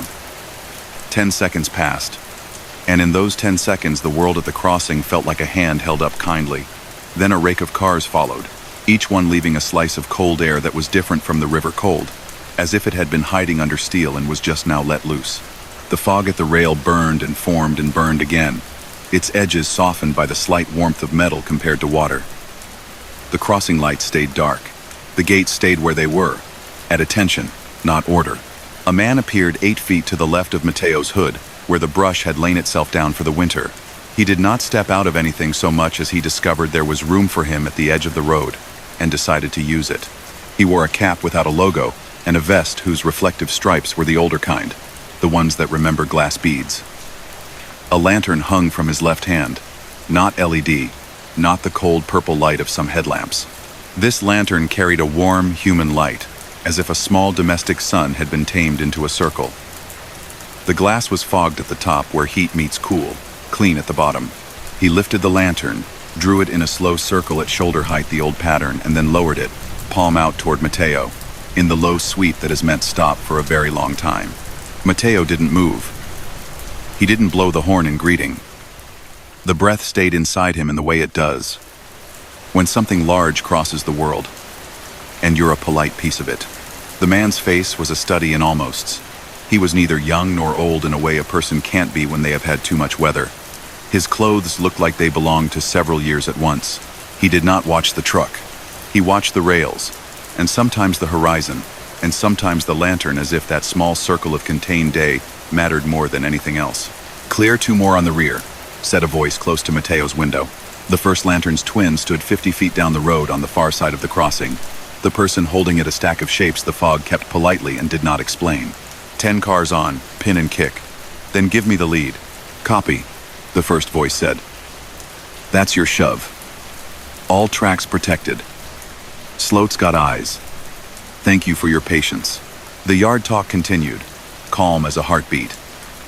Track numbers, handbrakes, the way a string of cars becomes a sentence when someone who knows how to do it reads. The words liked each other and had done for years. With each phrase, it became more obvious that the conversation didn't mind that a road ran through the middle of it. The conversation had started before the road and would go on after. The last of the cars walked off the road, and with a silence that felt like a held door, the lantern man lifted the circle again, drew it in the air, and without flourish, swept the light low in a motion that said, "Come ahead." Mateo eased the truck forward. He took the crossing at a speed that would have felt ridiculously slow at noon, and felt exactly right now. The tanker sang its metal song over the panels, the pitch of a song made by big things when they cooperate. He did not look left or right. He looked where he was going. When his trailer tail reached the near rail, he checked the mirror once out of the corner of his eye and saw not a lantern but a hand wearing an old leather glove lift with the palm turned out just enough to be both farewell and thank you. The glove seams glowed where light found the thread. On the far side, the road widened and curved along a brick wall painted long ago with the logo of a company that no longer made flour by the sack. He drove without hurrying for a quarter mile until the fog thinned like a shrug. Only then did he pull into the turnout by the old boathouse, set the brake, and let the engine idle down. His hands tingled in the quiet, nerves resetting like instruments after power comes back. He told himself he would check the straps, though straps on a tanker are a ritual more than a requirement. He stepped down into air that had the good, tired smell of river and work. From here, the crossing was out of sight behind a bend and a stand of cottonwoods. He could see the yard lamps throw up their little dueling suns against low cloud. He could hear the far-off cough of a locomotive thinking about moving again. He could hear water against pilings and the minute clink of metal on metal that rails make when they are settling old arguments with temperature. The rest belonged to night. He thought of calling someone not to say what he had seen exactly, but to report the lights were not performing their small duty. He lifted the phone out of habit. No signal here. The river liked to keep certain corners to itself. He slid it back into the pocket of the door. He rested his forearms on the wheel, and watched the white steam from the stack fold itself into the air like a letter that had already been read. He could have stayed there a long time, letting the world set him down. He didn't. He had miles to finish, and a dock with a man on the third shift who liked to sign bills with a fountain pen that squeaked. He put his hands back where they lived. He found the cafe called The Little Switch at the edge of the next town, the one with the giant coffee cup on a pole. The owner kept a real railroad lantern on a shelf behind the register. Wick trimmed, chimney clear. The first time Mateo had gone in, he had teased the owner about the lantern collecting dust instead of work. And the owner had said with affection, "That lantern's done enough nights to be allowed to sit now." He'd winked toward the yard. Some folks don't sit. The counter carried the crowd particular to 2 in the morning. A nurse with ink smudges on her fingers from a crossword. A man in a suit whose tie had given up hours ago and now seemed decorative. A pair of drivers arguing gently about whether the extra axle had done more good than paperwork. The owner slid coffee at Mateo, as if handing him back something he'd left on purpose. "Lights behaving at Sloat tonight?" the owner asked without looking up, as if he might overhear an answer he already knew. "They were busy," Mateo said, which seemed fair. The owner pointed at the lantern with his chin. "My mother said you could tell whether the yard was in a good mood by how far the lanterns walked from their hooks." He smiled at himself for saying such a thing, and for liking it anyway. Her father was a signalman, worked before the automatic arms, after them, after the in-between time when everything did both. He said people forget that equipment has manners. He said, if a place had to choose between doing its job without people or doing its job with people, it would choose people every time. A couple stools down, a woman with a railroad patch on her jacket lifted a hand, a polite interruption. "Your granddad worked the hump?" "Guarded Sloat," the owner said. "Briggs. Lantern like the one up there. Big shoulders. Never left a glove behind. When they retired him, he kept walking the crossing on nights the fog laid right, just to keep the habit loose." He laughed. "My grandmother said if he could have, he would have trained the fog to do the hand signals." "Briggs," the woman said thoughtfully, running the name through the part of her mind that kept the architecture of schedules and old surnames. "My aunt told stories. Said he taught rookies by turning the lantern just so and making time feel slow enough to think in." Mateo did not say the name out loud because the night belonged to the story and not to the proof. He thought of the glove scene. He thought of the shape a man makes when work fits. He thought of the way the lantern had never once been pointed at him as if to scold, only lifted into a circle like a promise getting drawn and redrawn every night a person needed to see it. He ate something simple because simple sits well when the road continues. On the way out, his sleeve brushed the old lantern's base by accident. He had expected glass and brass and cool. The metal under his sleeve felt warmer than it should have been on a shelf that had not held a flame in years. He did not make a thing out of it. He adjusted his cuff. The run west went like a well-told joke. Clean setup, tidy middle, comfortable end. By the time he was on the bluff catching the first blue of a not yet dawn, the river looked like a ribbon someone had put away almost properly. He thought about the crossing because the mind returns to good puzzles. He would call the city when the hour did not insult anyone's sleep. He would say the lights had hesitated. He would suggest a check without putting any weight on the suggestion. People who work at night respect other people who work at night. In those weeks, he made the river road his routine. The fog did not always lie down between the ties. The breath of the barge did not always lift across the elbow of the bend. The crossing lights performed their work more nights than not. On 2 other nights, they did not, and he found that his foot lifted a fraction sooner, the way a person learns the exact spot on the floor that creaks and adjusts without thinking. Those nights he waited and watched the rails speak in patient syllables. Both nights, cars walked by like shy animals, and a lantern drew small circles in the damp air, as if rehearsing constellations. Once, at a different hour, with the road almost empty and the river full of light from a factory's midnight shift, Mateo eased to a stop at Sloat and saw, nailed to the utility pole at driver's eye level, a tin square with a line of letters pressed into it, "Step." On the back of the same pole, at Walker's height, another square, "Look." The squares were old. They had been painted, and the paint had worn thin and friendly. He didn't know if he had never noticed them, or if they had decided to be noticed that night. He put his hand against the pole as one might greet an old horse. The wood was warmer than the air. He did make the call to the city. He described what mattered, and left out what didn't. The man who answered sounded like someone who remained calm at all hours, not for want of feeling, but because it was useful. He promised to send a tech to test the circuits. Yard calls first when there's a known move, the man said. New software. Old wire. We're keeping both honest. Mateo thanked him, hung up, and went on with the day, which had trucks and paper and the small talk that keeps the world from feeling thinner than it is. That night, with fog again at the ankles of things, he took the river road out of choosing, not by route. The crossing was visible from farther away than normal, because the lamps on the freight house ahead were all on, and the concrete gathered light the way a clean plate gathers it. The gates were up, the bells were silent, and in the space between the rails a small shape moved in a way no train could. A dog, wiry, ribs like musical lines, intent on something only dogs see. Mateo slowed to let the animal angle its path from danger to safety. He was halfway to stopping when the dog's head lifted and turned, and looked at him with the expression of a creature who can tell whether a person will do the kind thing. It darted clear and vanished down the incline toward the tugboat company's yard. He breathed and smiled without meaning to. Yard to Sloat, the voice said, precise and ordinary and kind, as if nothing had ever happened except exactly what was happening. Sloat's clear. He crossed. He did not look to either side. He did not need to.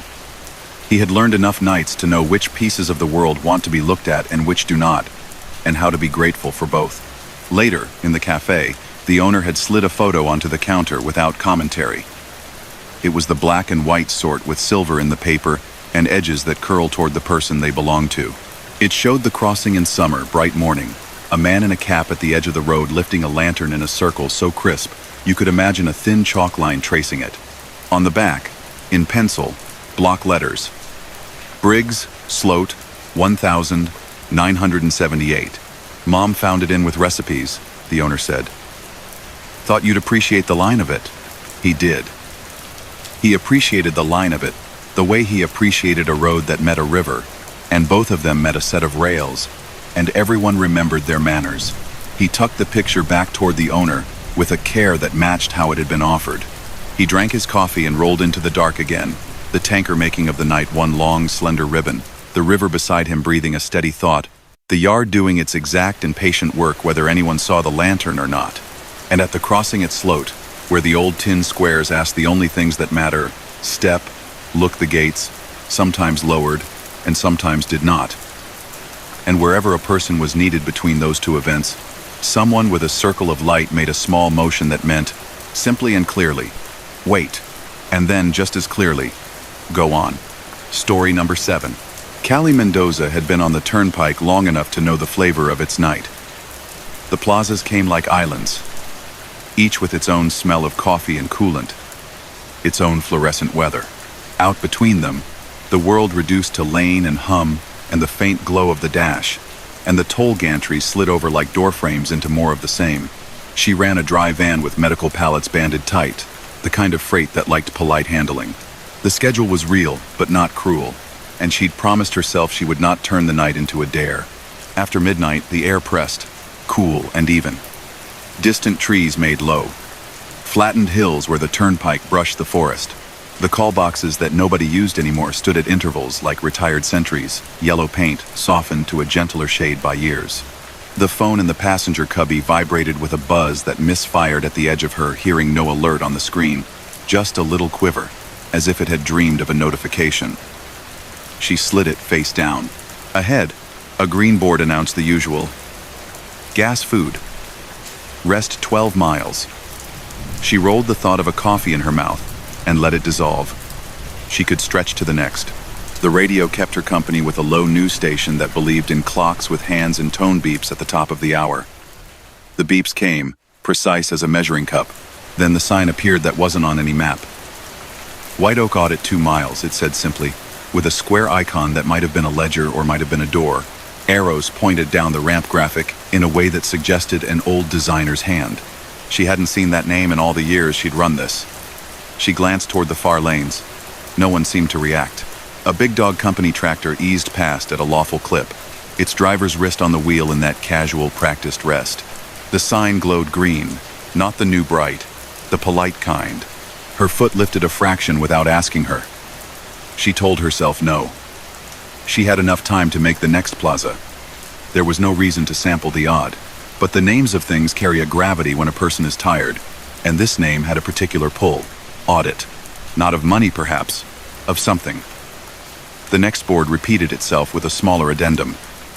Driver's assistance time reconciliation. The phrase was ridiculous. It also shoved gently at a part of the mind that keeps track of moments taken and given back waiting at a crossing, slowing on a curve that fooled the eye, pulling over to help a man pull a triangle into the right wind. She took the exit like a person stepping into a lighted doorway because the porch light had stayed on, and that mattered. The ramp curled under an overpass and opened into a service plaza that looked like any other from a distance and less like any other up close. The fueling canopies were white, clean edges, the pumps modern, but the building had a low, long front with a row of glass doors and a roofline that admired mid-century confidence. Neon traced the letters of white OAK in suggestion rather than insistence, and under the main entry, a second door carried a small brass plate. Night office. Open. She parked in the long vehicle lane marked with arrows like arrows smile when someone takes time to repaint them. The lot felt rested, as if all the tired had been collected into a box and sent off somewhere. She cut the engine and let the absence of motion ring in her bones. A truck 2 spaces over sat with its curtains drawn and a small blue tag in the windshield.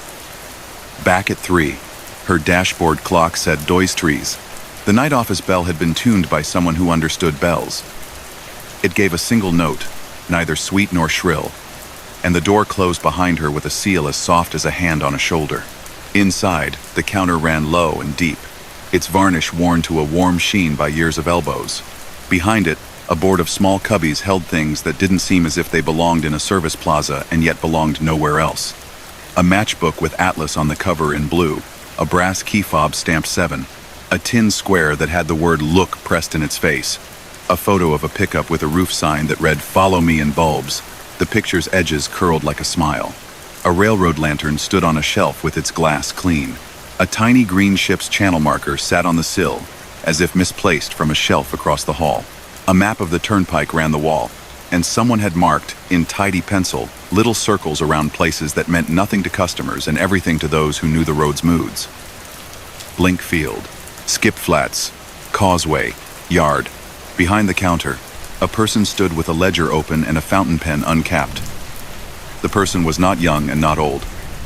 They carried the permanent poise of someone who keeps other people's hurry from becoming harm. They wore a shirt with no logo and a tie that had decided long ago to be useful rather than stylish. "Evening," they said in a tone that remembered 1,000 midnights. "Welcome to White Oak." The way they said welcome made it sound like a phrase the building liked to hear. Callie said something ordinary because ordinary keeps the world from being too fragile. "What is this place?" "A meeting of small balances," the person said, amused and not unkind. Sometimes the turnpike borrows a minute from you to keep someone else safe. Sometimes it owes you a minute back. Sometimes it's only a matter of attention, which is a currency in its own right. They turned the ledger toward her, and the ruled lines carried careful ink in various hands print. Script, the tidy alphabet of someone who learned to write in a country not this one. Names, dots that meant present, notes in the margin like neighbors talking over a fence. 2:13 repeated, as if it were the hour at which doors like to behave. Callie found her own name written in the same hand she used on shipping receipts, hers. Exactly, but neater. She did not flinch. She'd learned long ago that the road sometimes did paperwork on a person's behalf, if that paperwork involved looking after them. "We'll square what you gave at Sloat last month," the person said without looking, as if the ledger itself was talking to them through the pen. "And what the fog took for the fleet on the causeway, and what you added at the flats when you told yourself to loosen your grip because the hum was telling you to, and that small particular kindness you extended at the new bridge where the paint is honest but the old paint is truer. You get 12 back tonight. Spend them kindly." "I don't have to pay for this?" she asked, and the word pay sounded silly in the room and yet not out of place. "You paid already," the person said. "You stopped at a crossing when the lights forgot to. You turned your lamps off for 3 beats when antelope wrote themselves across the lane. You listened when a small square of bulbs told you to follow without pride. You let a voice on 12 keep your axle true. Those go in the column. White Oak keeps a neat book. They tapped the ledger. It's old work that learned a new building. The wall clock read 2:13. The clock by the coffee carafe read 2:13. Her phone, when she lifted it to check, insisted on 2:13. The carafe itself steamed politely. A paper cup sat on the counter with steam rising like a ribbon, and she hadn't seen anyone pour it. "I'm not sure what I'm supposed to do," Callie said, and her voice surprised her with how quiet it had become, matching the linen, drawer hush of the office. The person slid a small rectangle across to her. It wasn't paper. It was thin metal, etched with a circle divided in quarters. On one quarter, a faint star. On another, 3 tiny squares. Reflectors sketched with the precision of a child who loves roads. On another, a short line like a bridge drawn from memory. On the last, a lantern drawn with 4 strokes and a dot. "Carry this," the person said. "When the road asks you to wait, set it on the dash. When the road invites you to go, put it in your pocket. Then bring it back some night when you don't need to. We don't track these. They find their way home." She could have stayed and asked questions until morning, made questions embarrassed to still be awake. She did not. She touched the edge of the token and found it warm, like brass held in a hand. On the shelf, the lantern's glass caught light it shouldn't have had. The matchbook from the atlas lay there with its flap open. Inside, a penciled note in the margin said, "Please return your key. You'll know how." The night office's other door to the right, marked with a small plate that read Bay 2 for no reason that made sense, in a food court opened a breath, as if clearing its own throat. Callie glanced without turning her head. She felt a draft, and then didn't. "Bay numbers don't belong here," she said. "Because a person says something when that person cannot decide what to say. They belong to the idea," the person said. "Rooms and lanes and doors all like to name themselves. This building has a memory for places where waiting is a verb. It reuses the vocabulary that still holds." She signed a line in the ledger because the pen was already poised, and because the pen wanted to be used by someone who knew how to spell their own name. The ink dried quickly. 30 seconds later, the coffee cup had cooled to a temperature that did not punish. She took it, thanked the person in a way she reserved for those who cleaned up after storms, and stepped back into the plaza. The plaza had agreed to be a plaza again. A family walked toward the vending machines in soft foot gear, the small one asleep on someone's shoulder. A pair of overnight maintenance techs leaned near an electrical panel and didn't look worried. The rack by the door held maps made of paper with a little sign under them that said, "Take 1. Please return the world gently." At her truck, the dash clock changed to 2:14 the moment she put the key in the ignition. The small metal token sat where she set it on the rubber of the dash mat and did not slide when she turned the wheel, the way some objects obey the laws of a different smooth. She started the truck. It sighed, and then did the calm, muscular thing engines do when they decide to work. On the ramp back to the main lanes, the overhead boards announced nothing unusual. The gantries whispered their brief toll flash. The mirrors held what they were meant to hold. The world felt aligned as if a person had put all the knives in the drawer back into their slots. She aimed for the slow curve that cleaned itself into a long, straight shot north. The beacons on the distant windfield blinked 4 on, 2 off, and did not freeze. The hum of the flats would be far west, not here. The river was hours away. The way station she would not pass. Her route kept her on the turnpike proper. She did not expect any of the night's earlier motifs to rise. That was fine. The road was allowed to be only itself. 5 miles along, the CB clicked as if someone had leaned their wrist against a button, and then corrected. A voice slid in with the warm imperfection of a microphone that had known years. "Eastbound," it said, old and clean in the way some radios remain. "If you're walking out of White Oak, keep your axle true." She smiled at the phrase, not because it was new to her, but because it was a friend of a friend. She lifted 2 fingers off the wheel without thinking, a salute into a small privacy where a radio listens to its own echoes. Past a rest area she actually recognized, a sign flashed temporary amber. "Lane narrows. 2 miles. And when it did, the token on her dash caught the light with a soft little reply, and she understood, in a way that did not require proof, that if she found herself arriving at a place where a drawbridge that wasn't there said "excuse me," she would put the token in her pocket. If she arrived where rails hummed without bells, she would lay it in the dash groove and wait, because waiting would be the right word for the sentence. If fog lifted old pain in the mountains, she would listen for channel 12 the way some people feel for a pulse. And if the flats hummed like a clock, she would say one decent sentence over the air and leave it lighter than she found it. The night stretched. A car with a trailer loaded with furniture, covered in a blue tarp that would need correcting in the first good wind, kept an honorable pace. The turnpike sound settled into its practice. The ring of brightness inside the cab grew small and companionable. Once, on a long straight where the reflectors marched with military eagerness, she noticed in the right mirror 3 reflectors where there should have been 2. They made a triangle. She did not blink. She breathed through the small note of knowledge, a chord she had heard examples of before, and then the 3 were 2 again. And the night gave a small nod back as if satisfied that she had noticed and not made it into something unruly. When she hit the next plaza, the one with the fountain that had decided to be part of every childhood memory in this county, she pulled in. Not because she needed it, but because she liked to test the weight of a moment by standing in it. She walked along the glass arcade, past a newsstand selling maps and postcards with pictures of sunsets that the turnpike refused to apologize for. By the payphone in the corner still there, still wired to a wall, hung a small sign on a chain. Courtesy phone. Under it, a note in a tidy hand. For bridge tenders, and dispatch, and drivers who need a minute. She did not need a minute. She took one anyway, and let it live in her pocket like something you hold for later. On the run north, the hours she had expected to chased her. She found she had them already, that they tucked into her log without having to be pried from anything else. She didn't consider magic. She considered bookkeeping. She considered the algebra of courtesy. If you yield, and someone else yields later, and nothing crashes, that is the longer arithmetic of a place.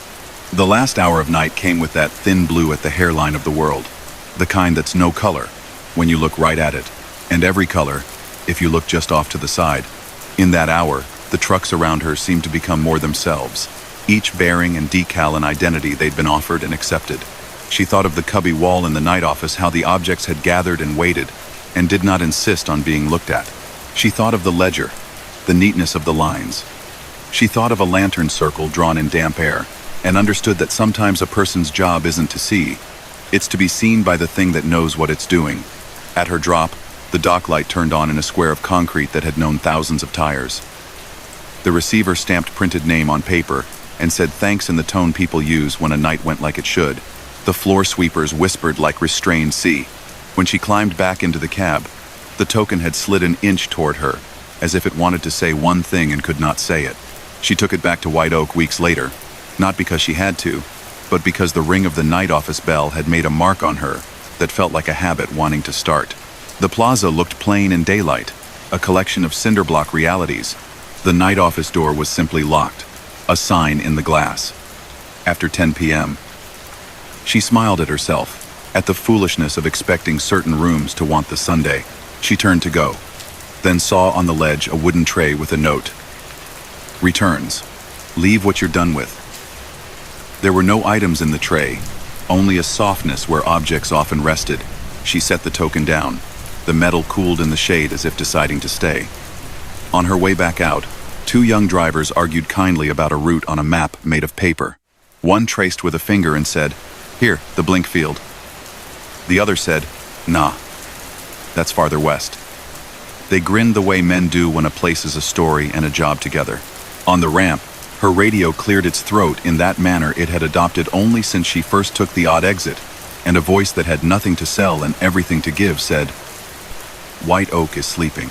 Bay 2 is closed. If you need a minute, the road will keep it for you until you're ready to spend it." She lifted her hand toward the empty shoulder as the miles opened their careful jaws. It felt natural, not like a charm. The turnpike took her weight and returned it, the way a good floor does for a dancer. Somewhere, where mountains like to make their own weather, a little sign no one built anymore might have flickered for someone else when they needed it. Somewhere, at a crossing, a lantern might have drawn a circle, because circle is what calms. Somewhere, at a causeway, a voice might have said, "Opening on 5," and meant be patient, Somebody's using the world right now. The balances moved across the map like lights in the distance, not demanding to be named. Callie kept her lane, spent the minutes she had as if minutes preferred to be used gently, and did not look for any more doors with brass plates. She knew that when the right one wanted to be found, it would call to the part of her that always answered to its own name. Story number 8. Lintron ran the valley corridor because it kept the night close. Mountains held the stars in a shallow bowl, and the fields lay neat as paper under a ruler. On summer evenings, the air smelled like dust and irrigation. In late season, it took on an edge of cinnamon and diesel and the green of cut stems. He was hauling farm equipment this time, implements stacked and strapped, paint still bright, destined for a dealer 2 counties south. The cargo didn't complain. It added a square, honest weight to his hands on the wheel. Past midnight, the highway lost its appetite for towns and let the fields draw near. Wind machines stood in the orchards like tall sentries with slow, patient arms. In frost months, they pushed warmer air over blossoms to keep the fruit that would come. But tonight they were still, their blades a suggestion against the low sky. The CB hummed beneath speech. An AM station far off told a weather story to the coast. Lynn set the cruise a shade below his habits and let the rig settle into the long, unshowy miles between levees and canals. Orange cones appeared ahead with the unnatural cheer they affect even at a late hour. A glowing arrow board blinked in a courteous rhythm. Detour. County 13. Right lane. The big green overhead sign promised road work 7 miles. He'd heard about the resurfacing along this run, and the detour looked straightforward enough. Slip off the 4-lane onto an older farm road. Jog left, then right, then back on. He'd done 1,000 variants of the same. He dropped a gear, signaled, and let the lanes do what they wished without him. County 13 ran straight between orchards that seemed to go on forever. The trees stood in ranks, trunks neatly painted white at their bases, a trick that keeps sunscald at bay and mice from mischief. Pale dust floated at tire height and turned the headlight beams velvet. Reflective tacks were hammered into some trunks, small round eyes that made a second set of lane markers when the county didn't get to restriping right away. The tacks winked as he went, steady and low. At the first intersection, a car on a flatbed idled with hazard flashers, and a man in a vest swung a slow light like handwriting over water. Lynn eased and passed. It felt like a scene from any county at any hour. Repairs. A dog sitting where it could see. A thermos on a tailgate. The wind carried the sure scent of apples too strong for this month and hour, and then the breeze changed, and it was only damp dirt again. The second turn took him deeper among trees. The asphalt narrowed to one wide lane with room for passing, if you took turns and remembered your geometry. To his right, wooden bins were stacked 10 high under a pole light, their stenciled letters crisp. Valley Crown Pack. Behind them, a low building sat with its big door shut, and a red bulb burning above the handle, the way pack houses do when everything inside is sleeping and cold. He could have counted the bolts on the door if he had been standing there. That's how gentle and clean the air felt. The smell came back apple and something else, like the sweetness you get when a jar of cider is opened slowly. It comforted and unsettled in the same breath. There was no reason for packing to be happening at night this late in the year. Still, the orchard knows its own calendars. He stayed polite in the lane and let the truck do what it was built to do. Bring weight from one place to another without fuss. County 13 to detouring rigs, a voice said in the cab, clear and unhurried. It didn't arrive on 1 to 9. The CB there remained its own small ocean of static. The voice sounded like it lived in the same space as the smell, settled in the air as if it belonged. You're coming into night row. Keep lights low. Keep tires off the drip line. Don't panic when you see the ladders. They're not where you think they are. Lynn's first instinct to ask who was on the line found no obvious button. He reached for the mic because the hand knows its own rituals, even when the mind is busy. He keyed and said, "Copy," because acknowledging never hurts. He dipped the headlamps one click, not because he had to, but because the word night felt like a room a person should whisper in. The orchard closed in pleasantly. Trees on either side leaned in with the familiarity of relatives leaning over a table. Between every third pair hung a ladder light-colored wood, narrow, with treads worn smooth by many sets of boots. Some leaned to the right, others to the left, and their angles made a pattern his eyes tried to solve. He waited for the false step, the moment where a tire would be tempted to kiss wood. It didn't come. The ladders receded, as if the lane made room for them without touching anything at all. "Keep off the drip line," the voice had said, and he pictured the little black hoses that snake at the feet of trees, delivering measured water to measured roots. He centered the rig between the reflected tacks and kept the wheels where kindness lives. A wind machine groaned once one long syllable, as if a big animal had shifted in sleep and stilled. A stand of bee boxes appeared in the halo of the lights, white rectangles with little painted circles by their openings to help bees find home. It wasn't bloom season. The bees were elsewhere. The boxes sat like instruments put back in their cases. Lynn realized he was breathing in time with the rose, not in a fugue way, not hypnotized, more like the body choosing a rhythm that matches straight lines passing at a gentle speed.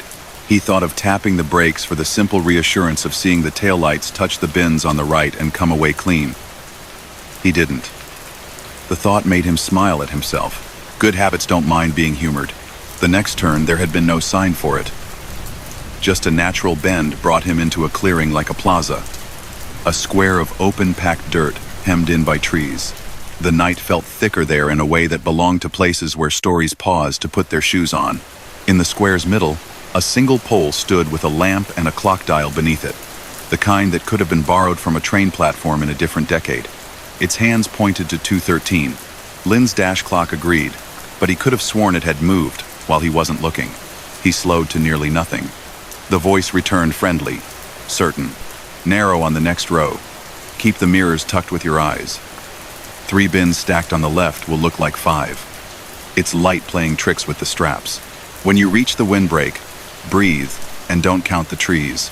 He didn't want to laugh at the last instruction and laughed anyway, because the brain loves being told not to count. The row tightened just enough to interest him. Mirrors slid past leaves, without complaint. The bins did look taller than they should, as if the orchard was trying on a bigger hat.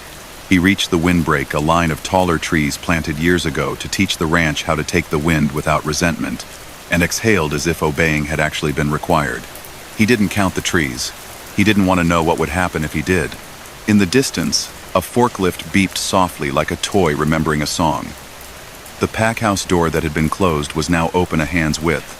Light around the edges had the color of kitchens where people make practical food at odd hours. A figure moved across that rectangle not with menace but with purpose. The brisk, compact walk of someone carrying a clipboard that mattered. A bin shifted. Wood spoke quietly. To wood. It wasn't possible that packing was happening in front of him. He knew the season. He knew the labor rules. He knew the hour.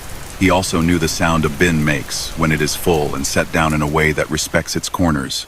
The sound arrived exactly then, soft and plank true. He rounded a shoulder of trees, and for a breath length, the world was 2 places at once. The modern dirt lane under his lights, and visible out of the corner of his eye where vision is truer than stare, an older arrangement smudged pots black against rows, those metal heaters long gone but remembered. Men in caps with kerchiefs at their necks. A woman on a ladder with an apron tied tight. Bins lettered by hand, not stencil. Then the corner was behind him, and the lane reasserted itself like a polite host clearing his throat when conversation has strayed too far into the past. His radio tipped its hat again. "You did fine on the windbreak," the voice said. "A simple report, no flair. 2 more turns and you'll see the double mailboxes with tin stars. That's the loop. Wave when you pass the dog. He doesn't bite. He's not there. But he appreciates manners." The mailboxes were exactly where the voice put them. One upright, one leaning a little toward the other. Tin stars wired to their posts so they shined like ideas when headlights found them. A dog shape lay next to them, a perfect geometry of dog at rest, not moving, and the absence of breath in its rib cage was not eerie, so much as it was a fact presented by a place that had a long list of facts in its pockets. Lynn lifted his hand off the wheel a fraction. It felt silly. It felt right. The tin stars flashed approval. He passed the same clearing with the pole lamp and the 2:13 clock. It might have been a different one. The hand of the minute had not moved. He thought less about clocks when he had more road in front of him. He thought about them more when the road made a room of itself and asked him to act like a guest. "Night row doesn't love hurry," the voice said, now closer to humor. "It loves careful. It will return careful with something you can spend later, though you won't think it's money. "Who are you?"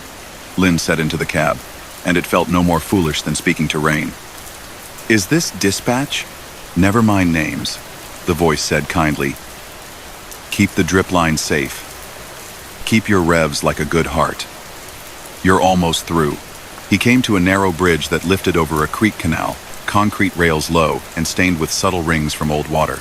A sign before it had a limit that made no sense for his size, and yet he did not feel unwelcome, more like a pianist told to soften for a bar.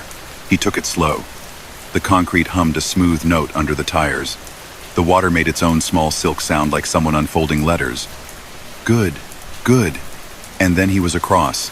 Past the bridge, the detour arrow board waited at the corner where County 13 met the rest of the detour. It blinked in the same polite rhythm as the first. He signaled even though there wasn't a tail light in sight and eased back toward the highway, having taken longer than the map said and shorter than his body suspected. The cones had multiplied up ahead like mushrooms after irrigation.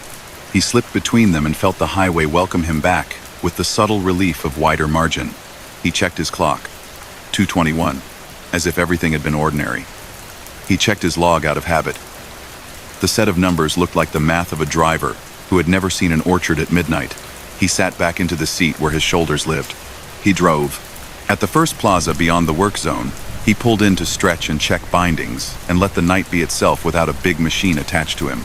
The shop sold coffee and road socks and honey in hex jars with a label that made promises about local plants.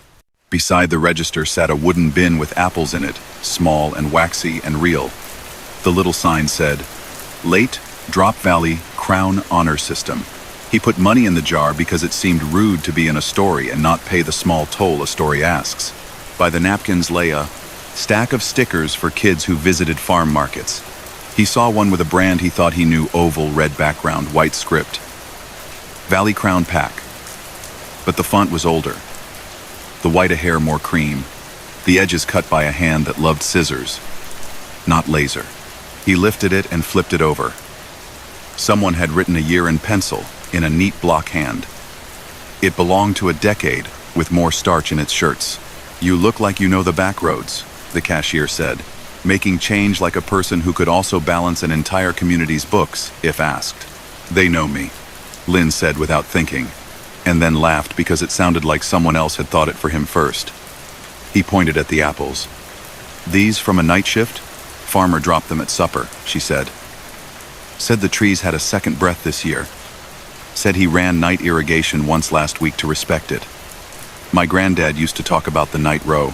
Volunteers would come in the old days, light the smudge pots, keep the blossoms alive. He said the orchard liked to hear people in the rows after dark, kept the place calm." She poured coffee for a man in a camo jacket who murmured thanks like a river. On the way out, Lynn slipped the sticker into the pocket where notebook paper goes when you need to anchor a thing. He walked around the rig with the long practiced attention that finds trouble before trouble finds anything else. Nothing out of place.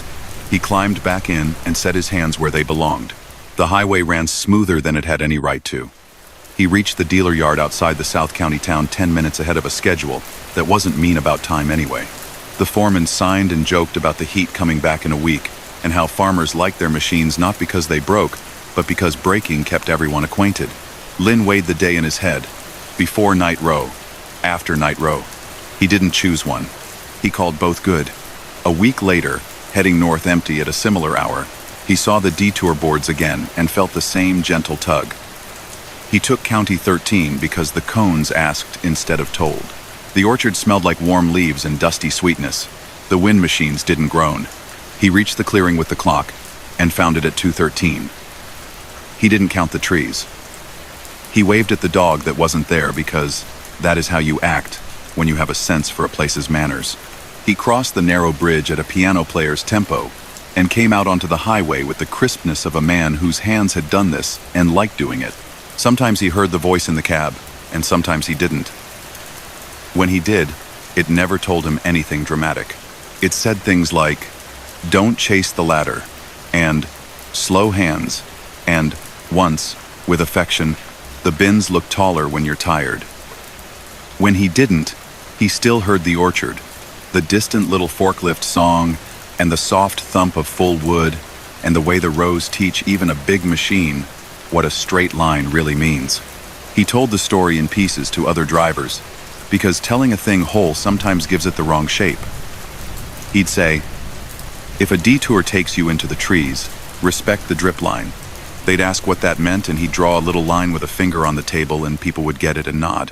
He'd say, "If you see a clock on a pole and it likes 2:13 better than other minutes, you're in the right place. Loosen your jaw." He'd say, "If a dog that isn't there sits by 2 tin stars, lift your hand anyway. Manners work whether you need them to or not." He never used words like haunt. He rarely used words like bless. He pressed his palm lightly to the dash, where sun warmed it in daylight, and road warmed it at night, and thought the word kept. The rows keep. The road keeps. The night keeps. Not as lock and key. As promise. Come fall, when the high school put out signs for the harvest fair, he stopped at a farm stand on the county line that sold cider donuts, and felt gloves and jars of light the sign wanted to call honey. A woman with hands shaped by pruning shears put paper over the warm dough and said, "You run that detour sometimes?" He smiled. "Sometimes the detour runs me. My grandmother called it the orchard shift," she said. "Said if you drove nice, the place remembered you and returned a minute you didn't know you'd lent it." She tipped her chin at the sticker in his wallet when he paid cash. "That's a long time ago, Brand. It found me," he said, and realized that could be true in more ways than one. The highway changed back to its larger voice when he left the valley and began the approach to the pass.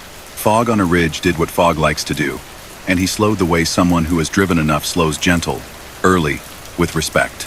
In the glass of the mirror, he thought, for a breath, he saw a row of trees on both sides of a lane that wasn't this lane, and a pair of small lanterns bobbing as two people walked in opposite directions down the row, drawing circles in the air as if teaching the night to be patient.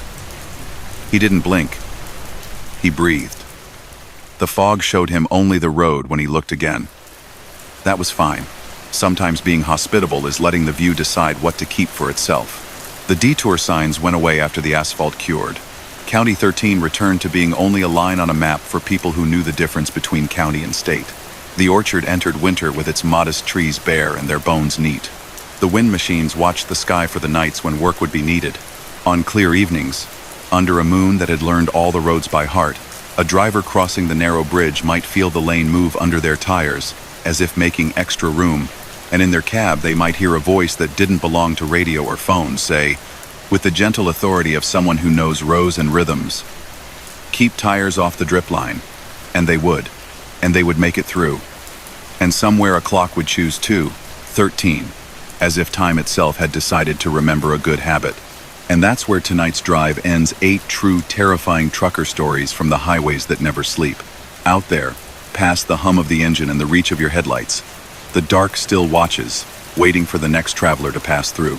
If these stories send a chill down your spine, give this video a like. It helps us keep the wheels turning through the night. And if you're new here, subscribe to The Sleep Haunt so you never miss another journey into the strange and the unknown.